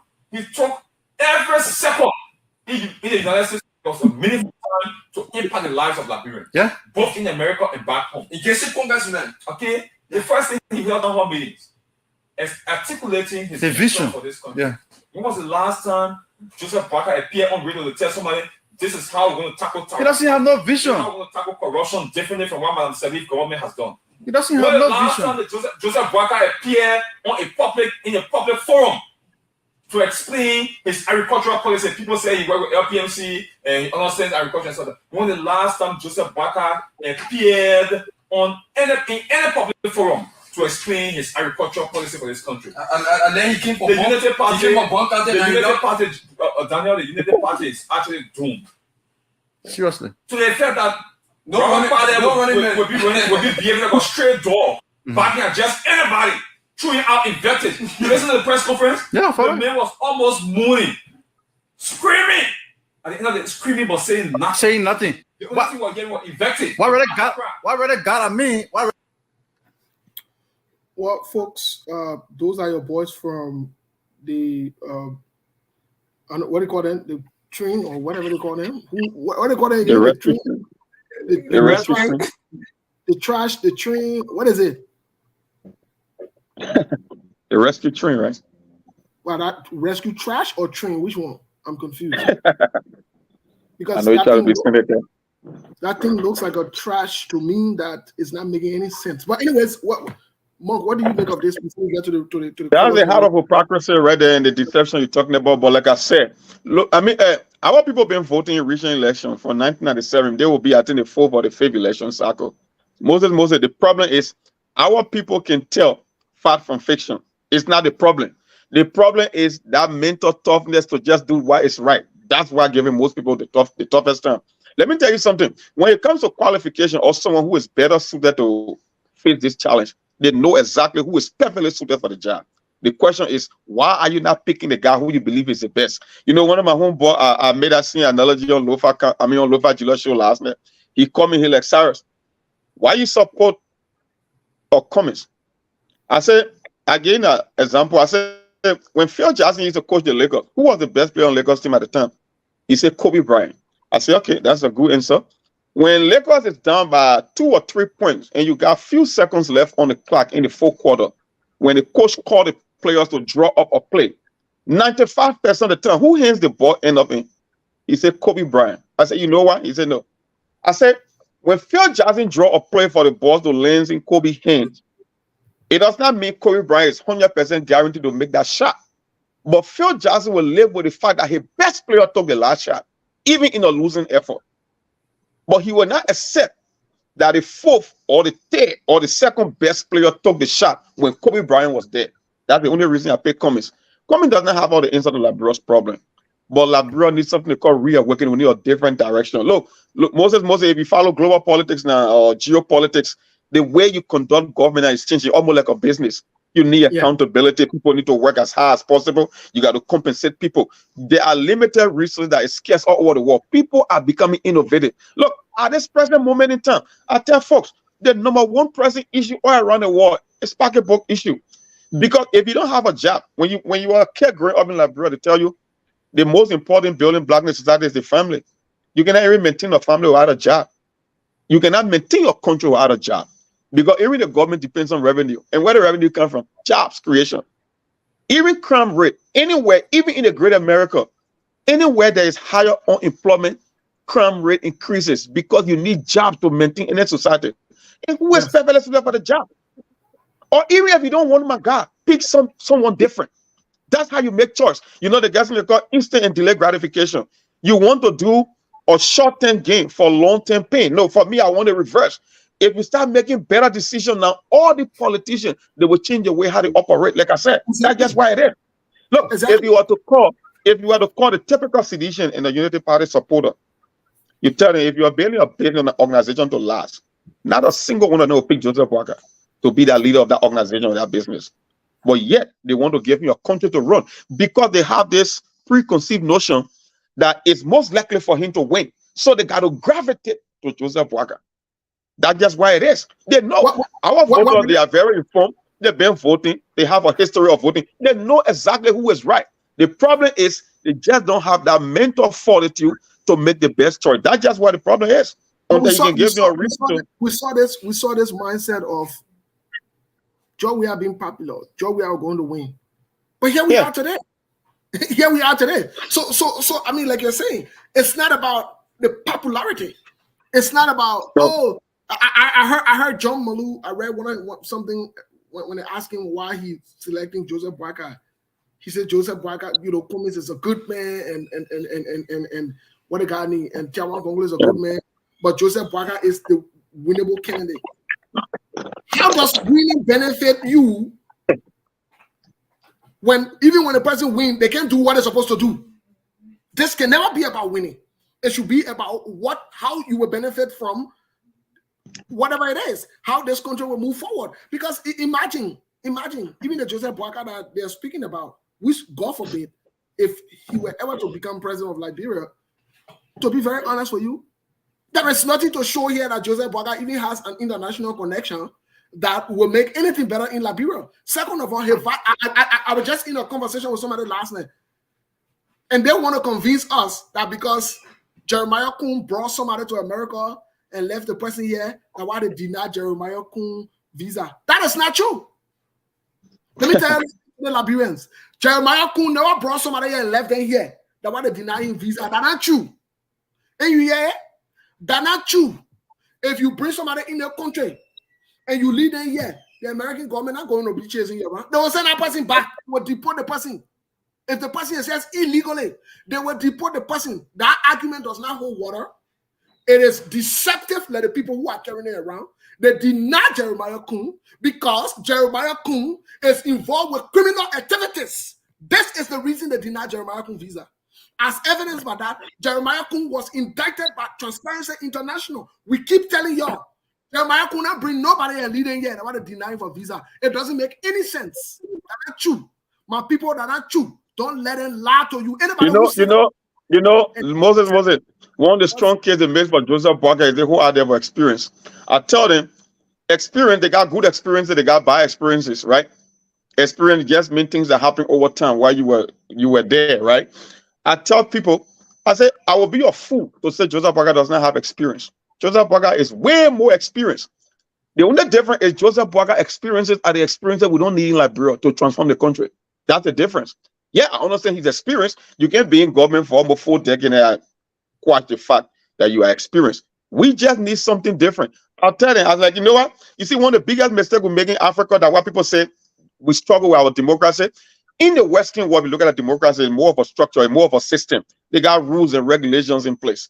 And the way how the people define our society is based on the rules and regulations they have.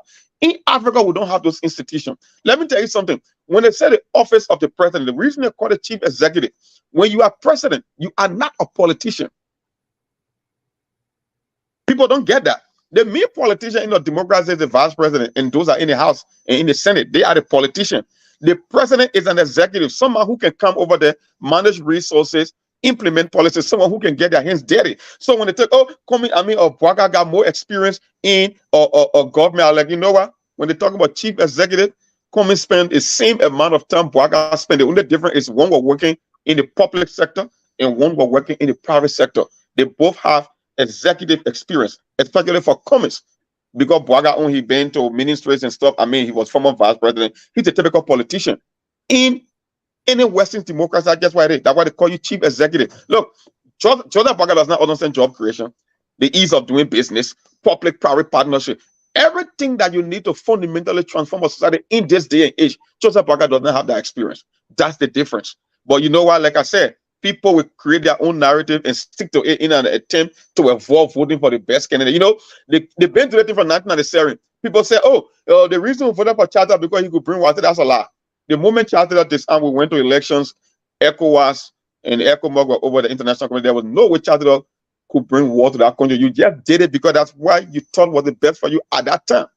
You know, our people are very good at creating their own narrative and sticking to it. With the same Georgia experience 2005. Yo, Madam Sally is a failure. I was like, how do you call someone a failure?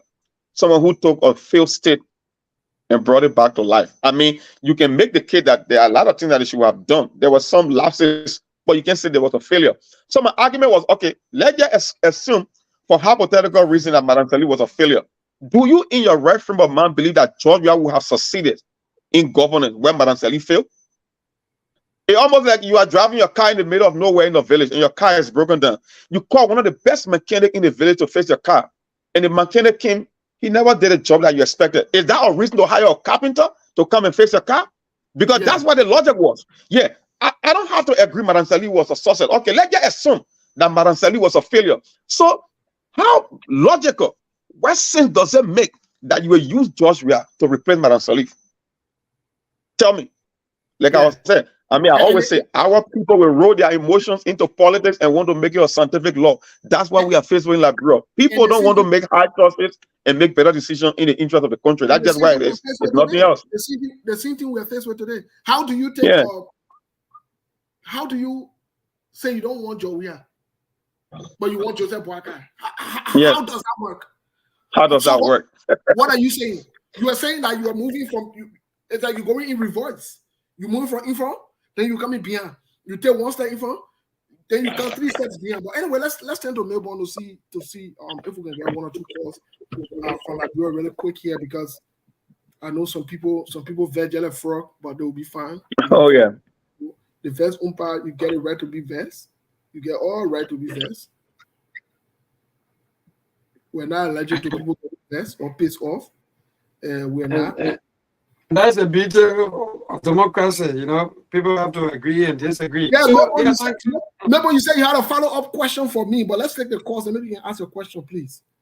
Yes, before we go to the call, let me just asking my follow-up questions. Yes, pertaining to the same question I was just asked, because we are still seeing the recycling politicians, you know, or the recycled politicians, you know, they're still coming back and forth, joining from another party to another party, even including the CPP. So I'm asking the kind of questions. So how soon do we see Liberia moving forward? How many years do you think that in fact Liberia going to go for? Because when we listen to some of the Liberians in some corners, you hear that until some of the old politicians go away. Maybe I'm not hearing you. All right. Yes. I hope that you're getting me now. If I can hear you now. Okay. So yeah. So my follow-up question is this: I'm saying that because of the recycling politicians stay into the cycle, because we have to go forward. But how can we go forward when we still see the same old politicians are still down here and wanting on the table? In fact, they are the ones that are making decisions. So my questions was, how long do you think that in fact it would take us to move forward as people? And if so, do we, because sometimes if you listen to some Liberians, they will say, oh, until the old politicians got to go away because the same group of people that make the country like this, we still seeing them around. Well, the truth of the matter is about that question is the Liberian people have to vote the politicians out. They will. The sole responsibility lies on them. You know, unlike other countries, Liberia now, you know, has had a democratic election. You know, there is no interim government to say we dissolve all of the ministries and, you know, the House of Representatives, whatever it is, you know, to dissolve them. So that part, you know, unless something happens for there to be an interim or so forth government, you know, which we don't look forward to. We look forward to a democratic process, free and fair election, you know. But the Liberian people now, and this is why we are encouraging the Liberian people to vote both the Boakai and Jowea out. And Joel Howard Taylor, because all of them, including Jeremiah Kuhn, because all four people have been part of the past governments, both Elling and CDC, for the past 18 years. And here is where we are. After 18 years, what you get on your hand? You get a country is beyond. We are in almost 2 billion debts. Our children are addicted to drugs. You get a debted country or debted capital city. You get the issue of the electricity passing around. What else can you do? You want rewarding people for another 20 to make it 24 years? You know what 24 years is? If you were to take 24 years out of your age, do you know how much time that is? So, I mean, we just got to come to the reality, like Monk said. We got to make the hard decision. At this point, All right, so yeah. So let me just get to the line because I come back and back. There'll still be more questions coming in my mind. By the way, 0778-339-682, that's the number to call again. 0778-339-682. Let me get to the line, pick few calls to this caller. Good evening.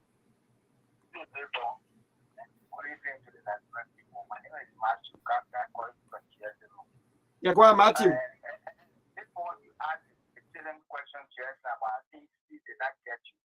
You may mention that the same recycling politicians you're talking about, they are also in the CDC. And therefore, when they mention the CDC and the Unity Party, mention full press. So I don't know what is the point or the issues about also comments who carry other politicians that recycle, that consider a recycling politician. All right. Thank you so much. So this caller, good evening. Hello. Let me say, Brother Milton, good evening. Yeah, man, brother, good evening. Go ahead, your name and from where you join us. Okay, my name is Brother Jeremiah. Yeah, we're proud supporter of the incoming law petition of Martin Sipula. Yeah, go ahead. Let me say bravo to you and that of no for but doing this so that our people can understand the totality how sometimes it's my decision, but when we only see on a daily basis between this cost to us, of the people one-on-one. The other thing, I think processes and start talking to them of how to tell them, say, and then I say, international contract, where the money was not for us, or and we look at it, we're not. So I think, so you know, qualify for the job. If you know that without your vote is important, your sister vote is important, your children vote is important,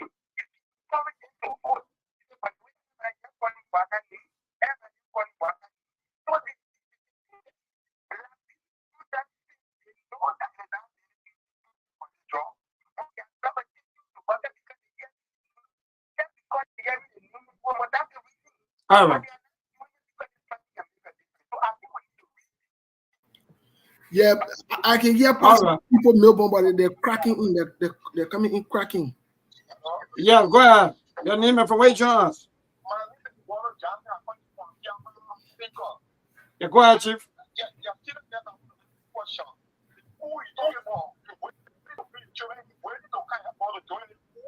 No, hey, the men are call for coup. Listen to the radio. Hey, no, listen to me. The men were asking about the coup that going on in West Africa. What the friend think, please? Don't miss. No. The men say coup kind of. Hey, don't do that. When I allow you on that. Hello, go ahead. That's another Solomon Swan. Go ahead. That's Solomon Swan. I can tell you that. We are sharing. It's either a pig or a dog. I'm not meant to say that kind of thing. I beg you, man, don't do that. It's either a pig or a dog I was speaking. Melbourne, it's either a pig or a dog I was speaking. If I want to talk, I'm not afraid of talking. If I want to talk, I say it's a Solomon Swan that spoke or we are sharing that spoke. Either a share or a pig. It can be out of one of them. No sensible Liberian who listen to us today will talk that. So it's a share or a pig. But either way, they might pick one or we want him part of. By the way, let's get to the so let's call. Good evening. Would you take one or two more calls about? Yeah, go ahead. Yeah, go ahead.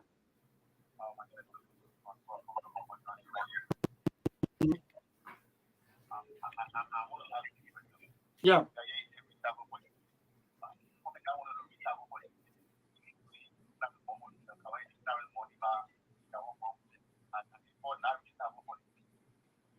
Okay, that's that question go to Uncle Steve. So to this caller, good evening. Hello. Hello. I don't know. Yeah. So yeah, yeah. I got a caller. Yeah, let me tell the caller quick. Yeah, caller, what's your name? Where you calling from, please? Thank you. My name is Magnus Lobo. Yes, Magnus. Thank you for giving me the opportunity to be able to express my view on issues. Oh, you said something that really brought me to call today. You talk about our mindset. Bro, can you imagine in Liberia when you ask a 25-year-old man who you voting for? They can say President We Are. They ask and say, why are you voting for President We Are? The man look at you and tell you because I like you. At age 25, you don't know why you voting for somebody or because you like them. Yep. You can take an 8-year-old child from here and ask that child what you voting for. They will tell you. Just look around the country. Just see how the young people behave. Samuel 12 take 25 million and did a map of SSRs. He show up to a radio station. The journalist see Samuel enter and said, "Tammy, look at the minister dress." The minister told them he used an orthodox means. Can that journalist in his mindset as a minister, what country you can use that kind of means to refuse 25 million economy in work? Can you show one country? Then the minister come outside, you see young people dancing. Hey, the minister is the most educated minister in Liberia. My brother, our mindset, Liberia need total holy. So everything you're talking, the people go to election, vote what they want to vote. Because our mindset, Liberia is a total different country. The way we behave, the way our people think, is far away. So the new Liberia we want to build now right now, the one who were born 1990 are more troublesome than the one that were born in the 80s. The one that were born 1990, your way, they will even be worse than we are at that time. So that's my little thing, my brother. Thank you, Magnus. We at the end of the day, people go and vote what they want to vote. Thank you. Their mindset will not change. Thank you. Thank you. Well, folks, you heard it there. I know there were a couple of questions. Somebody asked if Tiawan Gonglo and yes, it's open answer that before we go because we are already out of time here in Liberia. If Alexander Cummings and Tiawan Gonglo are recycled politicians, and now Clarence Moruba and the rest of the other team. No, they are not recycled politicians because they have never served in power of authority in the Liberian politics. Joseph Baga served as the second man in command. Joe Weah served as the first man in command. Joe Weah served in the Senate as well. Joe Weah is the current president as we speak right now. So they are not recycled politicians. And in the context of this recycled politician, I want to be clear about something. It's mostly in the context of those who have served in leadership position, who are vying for leadership position. When we're talking about recycled politicians, when we're talking about people who will lead the country, we're talking about leaders. We're talking about leaders. We have seen how Jawia can lead. We have seen how Joseph Boakai can lead when he was a vice president. The group of 77 today, the state guy, you up until now, the people that can call us to help them from the group of 77 today, up until today. So all that thing when you're talking, my people, I want to tell you, the recycle politician Benin, it has to do with Joseph Boakai, it has to do with Jawia. They are recycle politicians, they got nothing to offer. Do not vote for them, don't waste your time. Vote for the future. You got options, and you got better options than Jawia and Joseph Yuma Boakai. Jawia and Joseph Yuma Boakai are both crooks. They are unserious people, and they can do nothing to change your life. They can do nothing to change Liberia. They don't even know what to do to change their life. So Steve, yeah, so we gotta go. So your final message to Liberians before they leave. Thank you so much, Melbourne, and thanks to the team out there. Thanks to you guys so much. Thank you and thank you. We'll take it here from the social media really quick. We'll take it here. So, folks, Melbourne just left us. I can see Sekou here. Sekou, welcome to the show. What's going on? I see Sekou watching the show. Well, Sekou, when you call in now, I call in, who calling from Africa? So we can tell you as caller who calling from Africa. Nobody's too big here. Yeah, we can take you as caller who calling from Africa. Well, Sekou, welcome. It's good to have you on the show. Follow the show from Liberia. From Africa. I mean, not necessarily Liberia. Thank you. Thanks for all you do. We'll keep following. You know, Sekou now is Sekou call. Sekou will be a caller from Liberia. Let me see. I think Monk is back. Monk, you got to turn your camera on. If you're back. Yeah, I told you I'll be off and on camera. I will be back and forth because I got to be running here and there. Yeah, Sekou following off on the live here from Africa. So I told you. Yeah, Sekou. He will be one of the. My condolences again, my brother. Yeah. Take heart, folks. So it's not easy. So, folks, as you are listening and you are following, you know, our people, like you said, you know, some of them, I don't even want to say selective hearing. They have a deliberate, purposeful lie and deceptive hearing. Somebody came on and say, "Oh, we're talking about coup," and we say this coup. But I know straight that is either a Shien or a Swan. It can be out of any one of those. Serial-minded people with that kind of tough foodiness in public. Only Shiens and Swans can behave that way. Dogs and pigs can come in public and discuss foolishness and talk foolish things. Any sound-minded Liberian will not go that way. So those Shiens and those Swans, there, I'm not worried about them. They don't. I don't pay them no mind. I don't give them no room to talk foolishness. I don't even. If they left them, I want. They're not even welcome in the conversation because they're not going to make any sense. Their minds will never be changed. Their minds got a bunch of mud in it. They're not thinking anything. Like people can say they got peanut brain. I got no time for peanut brain people who I told you, Moses. Steve. The thing here is we got 30 more days to go. You are not here to convince people. You are not here to make the case for. You just want to sell the people to the people who are looking for a better candidate to vote for. Somebody who want to change the perspective in their country. That's why you're trying to appeal to. Yeah. You're not trying to lock in Unity Party or sedition. I don't think that's the objective right now. The objective is you want to lay the case and let the people make that choice. You know, it's decision-making time. It's politics. At the end of the day, I'm not here to tell somebody how to vote. I'm just telling you, make a calculated decision and pick the best candidate. It's your choice. You know the options that are available. You know the risk factors that are available. I cannot tell you how to vote, but I can tell you how to think when you vote. Because the worst case scenario, you know, when people are voting for we are in 2017 election, I was like, most of you guys don't take into account how old is Liberia and how far we are from the rest of the countries in Africa. Liberia is older than the average country by more than 100 years, that more than a century. And when it comes to comparison in terms of socially, economically, in any way you want to measure, we are far behind by more than 20 to 30 years. That's 130 years. If you think Liberia is some random laboratory to be running tech experiment, then that's it. But I think we don't have that time to keep making mistakes. You made that mistake in 2017, you have to correct that mistake. Because most of you guys, you just took your emotion and roll it into politics. I mean, you can love Georgia all you want, like you said. Well, at the Hopojo level, you understand that. What at the soccer level, he charismatic. The fact remains, Georgia cannot run a country. It's a fact, whether you like it or not. And see why you got the country into today. You keep pushing or backward. So this thing, it's a choice to make. Every time you make a mistake, we will all suffer the consequences. So you are not doing me a favor. You will only be doing Liberia a favor when you make better choices. That's just why it is, nothing else. Thank you so much. Let's take this caller. Caller, what's your name? Where you calling from, please? Hello? Yes, caller, what's your name? Where you calling? Yeah. This is Mr. Mawolo. Listen, thank you for the show today. Hello to Mark. Listen, the question that I had to call before asked you, when people ask that question, it comes back to what Mark was saying. Our people deliberately refuse to do the right thing and find excuses to do the wrong thing. They know intentionally that what they're doing is wrong, but they find all the excuses. They act like they're stupid. For somebody to ask because everybody got politicians around them, or we're confused, we know who to vote for. Who you expect to have in your government? People from us? It's going to be the same thing. And I will ask our level. The app station he's working for is losing money. They're not running right. The equipment's falling and nothing happening. Who they want to fire? Is it they're going to fire all of them who working there? They're going to fire the manager. The leader is responsible for the functioning of the place. So if you're going to choose a leader, you choose the best, most competent person as leader.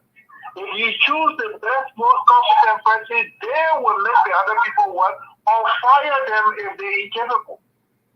But they say you're confused because all other government officers, the person you're talking about as leader, as they are competent as they're supposed to be, or they are as incompetent as the other people around them. Thank you. And about recycle politicians, that's what they should take from it. But no, they want to find every excuse. Oh, the person popular. How does somebody become popular? Because you make them popular. Most definitely. So suppose you make the most competent person popular. And that's it. Oh, the person now winnable. How does the person become winnable? Because you make them winnable. So why don't you make the most competent person winnable? That's it. Thank you, Mr. Malo. Thank you so much. I mean, that's just, as far as it gets. Thank you, Mr. Malo. Thank you. Let me take this other caller here really quick. Mr. Malo was hanging up, and I hung up on this other person here. Let me get this person. Sorry, I got two more people I will take, and I'll probably call it a day because we do have a meeting today, so I got to go to that meeting. Yes, caller, what's your name? Where are you calling from, please? Sorry, I hung up on you. Steve, this is Thomas. Thomas Wallow. Yeah, go ahead, Thomas. Welcome to the show. Thank you, my dear brother. Let me register quickly that we do some work in Liberia, so we are frequently in Liberia and we understand the dynamics of the way of life of our people. And I was born in Grand Bassa County, grew up normal days. I wanted to register that to make my point. Mm-hmm. And the point I like to make here is that it is very clear. Our brothers in Liberia need to understand that what they're living right now is not life. The standard of everything has been lower. Right. The standard of life is so low right now. The standard of ethics is so low. I work in healthcare in Liberia. We have partnered with everyone who wants to partner with us except for the powers that be. And all we've been asking for is logistics, in that we take medical supplies. My wife and I, you know my wife, Carolyn. And so what I wanted to speak to today is the no one should be fooled. What happened in Monrovia the day before yesterday was a complete financial effort on the part of the current administration. And what I want to say, Steve, is if that, our brothers then need to understand this. That amount of money that was disbursed on Friday, that amount of money could create jobs for at least 10,000 of the brothers that are on the street. They need to understand that. It's not about giving all hand out that make administration or somebody to prove that they like you or they're capable. What happened on Friday was another blow to our integrity as a country, as a people. If that amount of money was available, what the brothers that were all on the street receiving those $20 and $100 need to understand is that amount of money should have gone into creating hold on, Thomas. where they will Thomas, be hold independent. on. Thomas, hold on. Please hang on 1 second. I got somebody on speaking, so hang on, please, hang on. Yeah, Thomas, sorry about that. I had to put this call on hold. So really, it's disheartening, and the message really need to resonate with our brothers. It's sad to know that 45% of our voters don't even have the capability to understand the issues. Unfortunately, it's because those that are benefiting from a broken system wants to keep it that way. So the message needs to get down, and the brothers that are listening need to get it. Yep. The suffering we're talking about, you know, Steve, I don't know how to say it, my brother. Yeah, we can hit the clock and we know how to mango it here. But y'all need to really understand, your brother. They need to understand, like, bro, that the system now is turning every one of you, like, bro, into beggars. Yep. Into beggars. What you're hearing vulnerable is not normal. It's not normal. Go to Ghana, you don't hear the words there. Go to Africa, you don't hear the population is vulnerable. You don't hear it there. It's strange. Don't settle for it. Yep. Don't settle for it. Thank you. Okay? People are just lowering the standard for their own benefit. The kind of money that was dispersed in Monrovia on the streets on Friday is good enough to build enough government institutions so that the government can stop renting for the ministries. Thank you. The kind of money that was dispersed on Friday is enough to build railroads from Monrovia to Buchanan so that transportation will improve. Brother, that's the message, man. Thank you so much. Thank you so much. Thank you, my I brother. appreciate Thank it. you for having me. All God right. bless you. Bye. Yes, caller, what's your name? We're calling from. Sorry, I had to put you on hold there. Hey, that's not a problem. How can you hear me? Yeah, we can hear you. All right. This is the undercover season calling from Minnesota. Yes, the undercover sedition. Ben, what's up, bro? Yeah, good. Well, so is Monk still on the show? Yes, but Monk is busy now, so go ahead. But he's listening. Well, because this question was really for him, but he can. I'm here. Yeah, he's here. Go ahead. I'm here. I'm listening. So I have been hearing a lot of people, especially from the Unity Party. I've always heard the thing that, Ellen did a whole lot to the country with the king. The question that I have for those people who say that is that if Ellen and her friends did not destroy the country, would there have been anything there for them to have taken? You asking me that question? Yeah, because all Ellen did, she and her people, after destroying our country, they only repair some of the things they destroyed. So absolutely, I can say that the Unity Party and her Ellen did nothing because they only repair the same poor things they damaged. So they are just as bad as Georgia. I'm not giving them no credit. Absolutely not. Thank you. All right, thank you. Monk, just before you say anything to that, let me get this other caller because he called.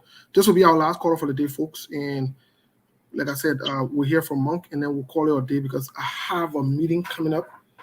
I got to run there. I got to take that drive out there. Yes, hello?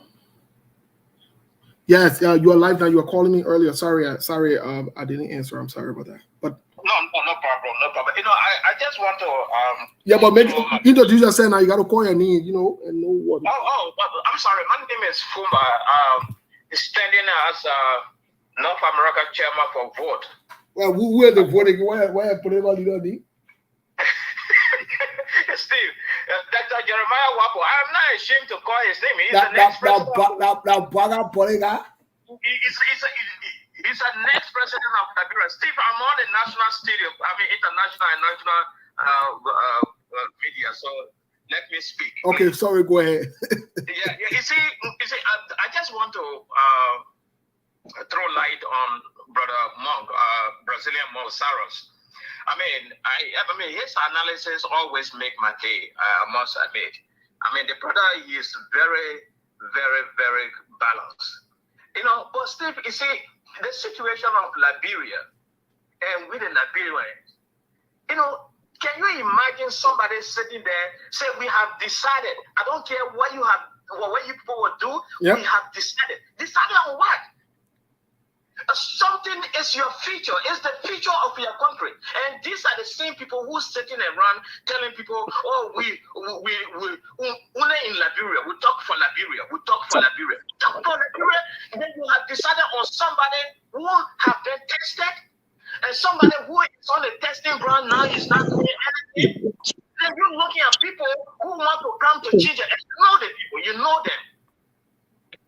You see, Liberians and Liberians sometimes, Steve, I sometimes I don't know what to say. If you say somehow, you will be abusing yourself and your forefathers.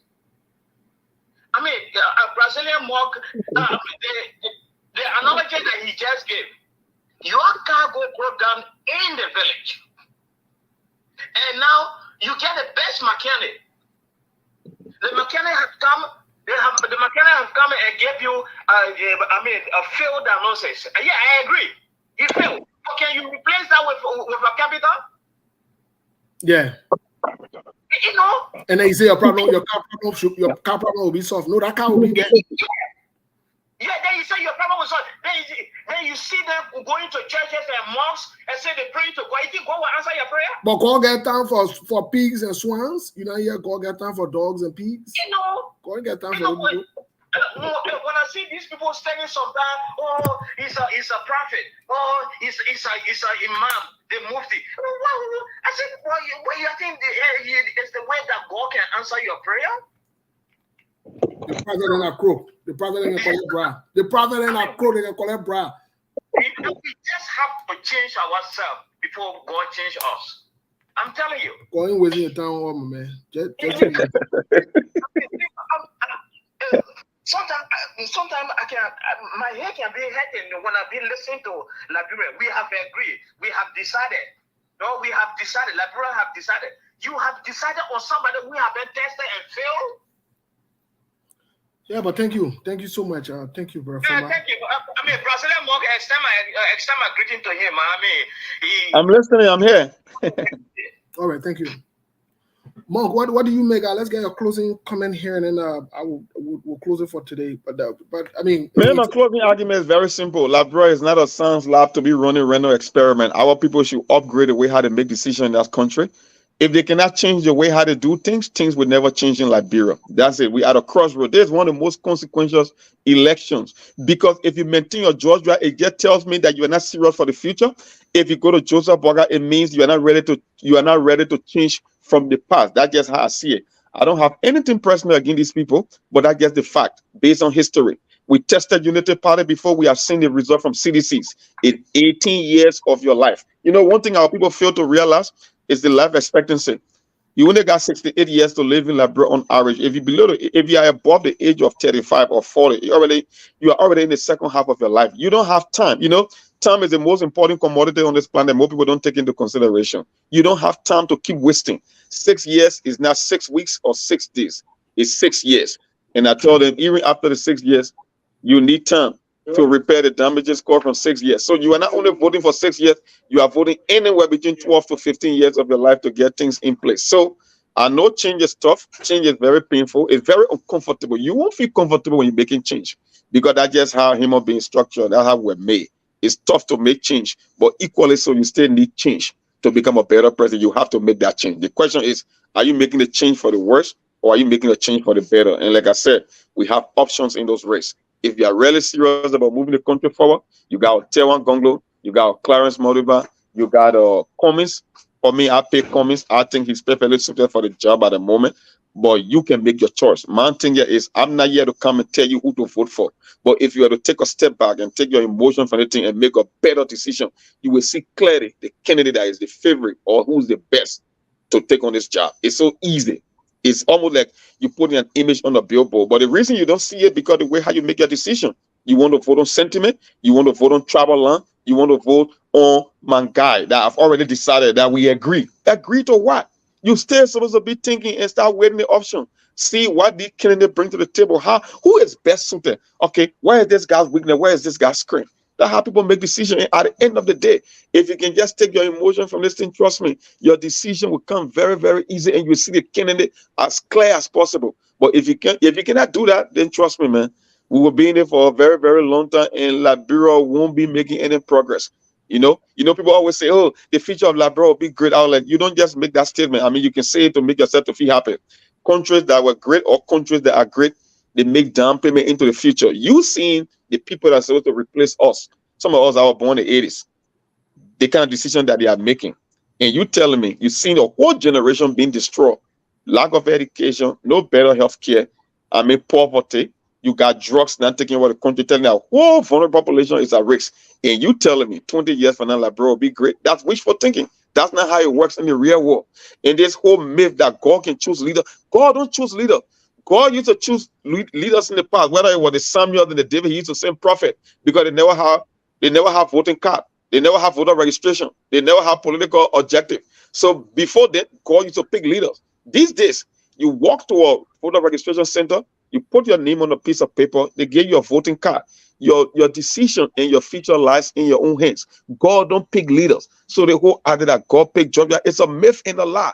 You are the one that is going to determine who become your president. You are the one charged with that responsibility to pick your future. So the whole idea that God can pick leader is a blatant lie. Rise up and make a better decision for Liberia, because if Liberia does better, everything will be okay, whether you're in the diaspora or you're in Liberia.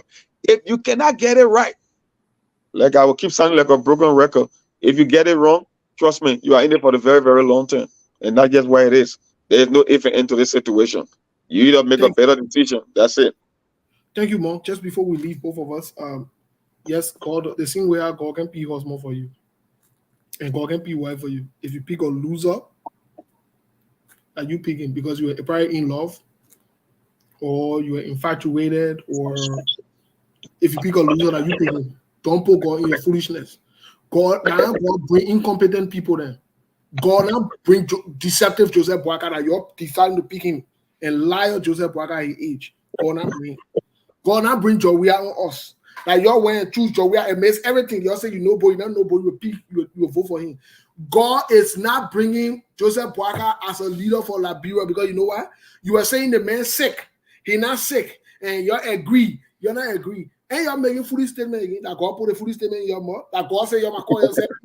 I don't know what kind of God. And I know what kind of God you're serving. That God, that God, or that God must be crazy. That God you're serving must be a hell of crazy God. Because the God that I serve, he can't behave like that. He can't say Steve, before I go, is another misconception. You know, in Liberia, we always boast anything that Liberia funny on Christian person. Like most of you read the Bible and you don't even understand. One of the things that God, when God created human being, one thing he gave to human being is free will. God never imposes his will on anybody. So when people say God, like I don't know whether you really understand the God that you serve, because when it comes to decision making and the path you will choose, God never imposes his will on people. He always gives you that choice to make your own decision.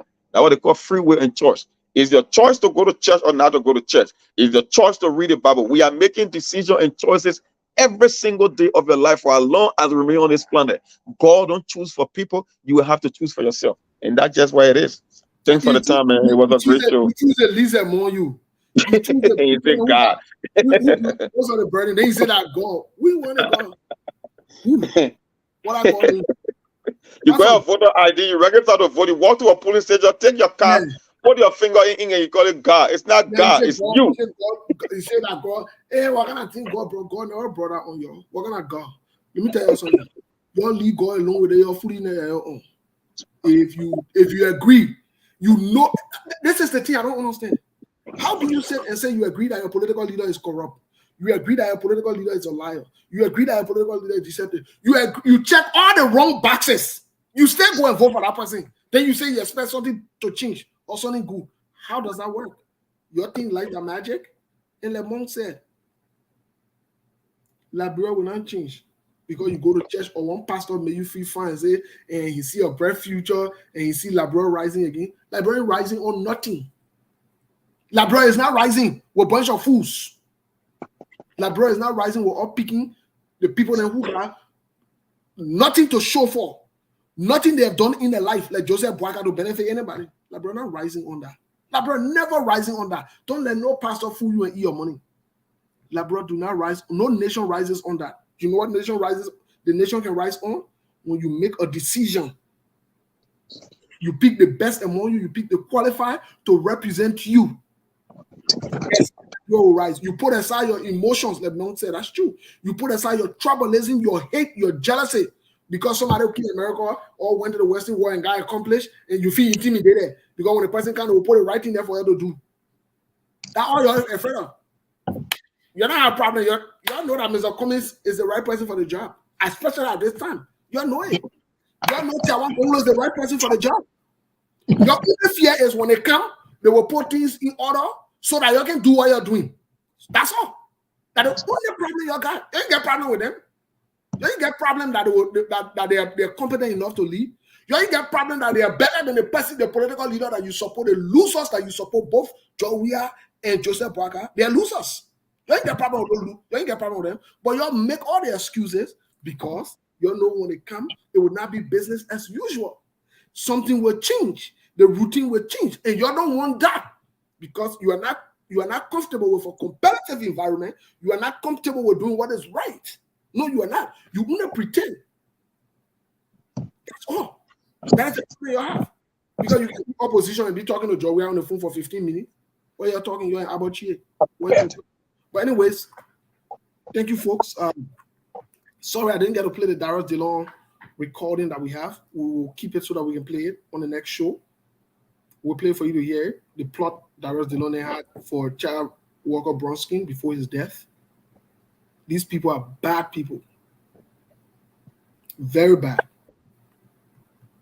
Very, very bad. Very bad actors. And you know that. Anyways, have a good day, folks. We'll be back here either on Friday or so, or during the week. Anytime Sekou could join us, but let's have a good day.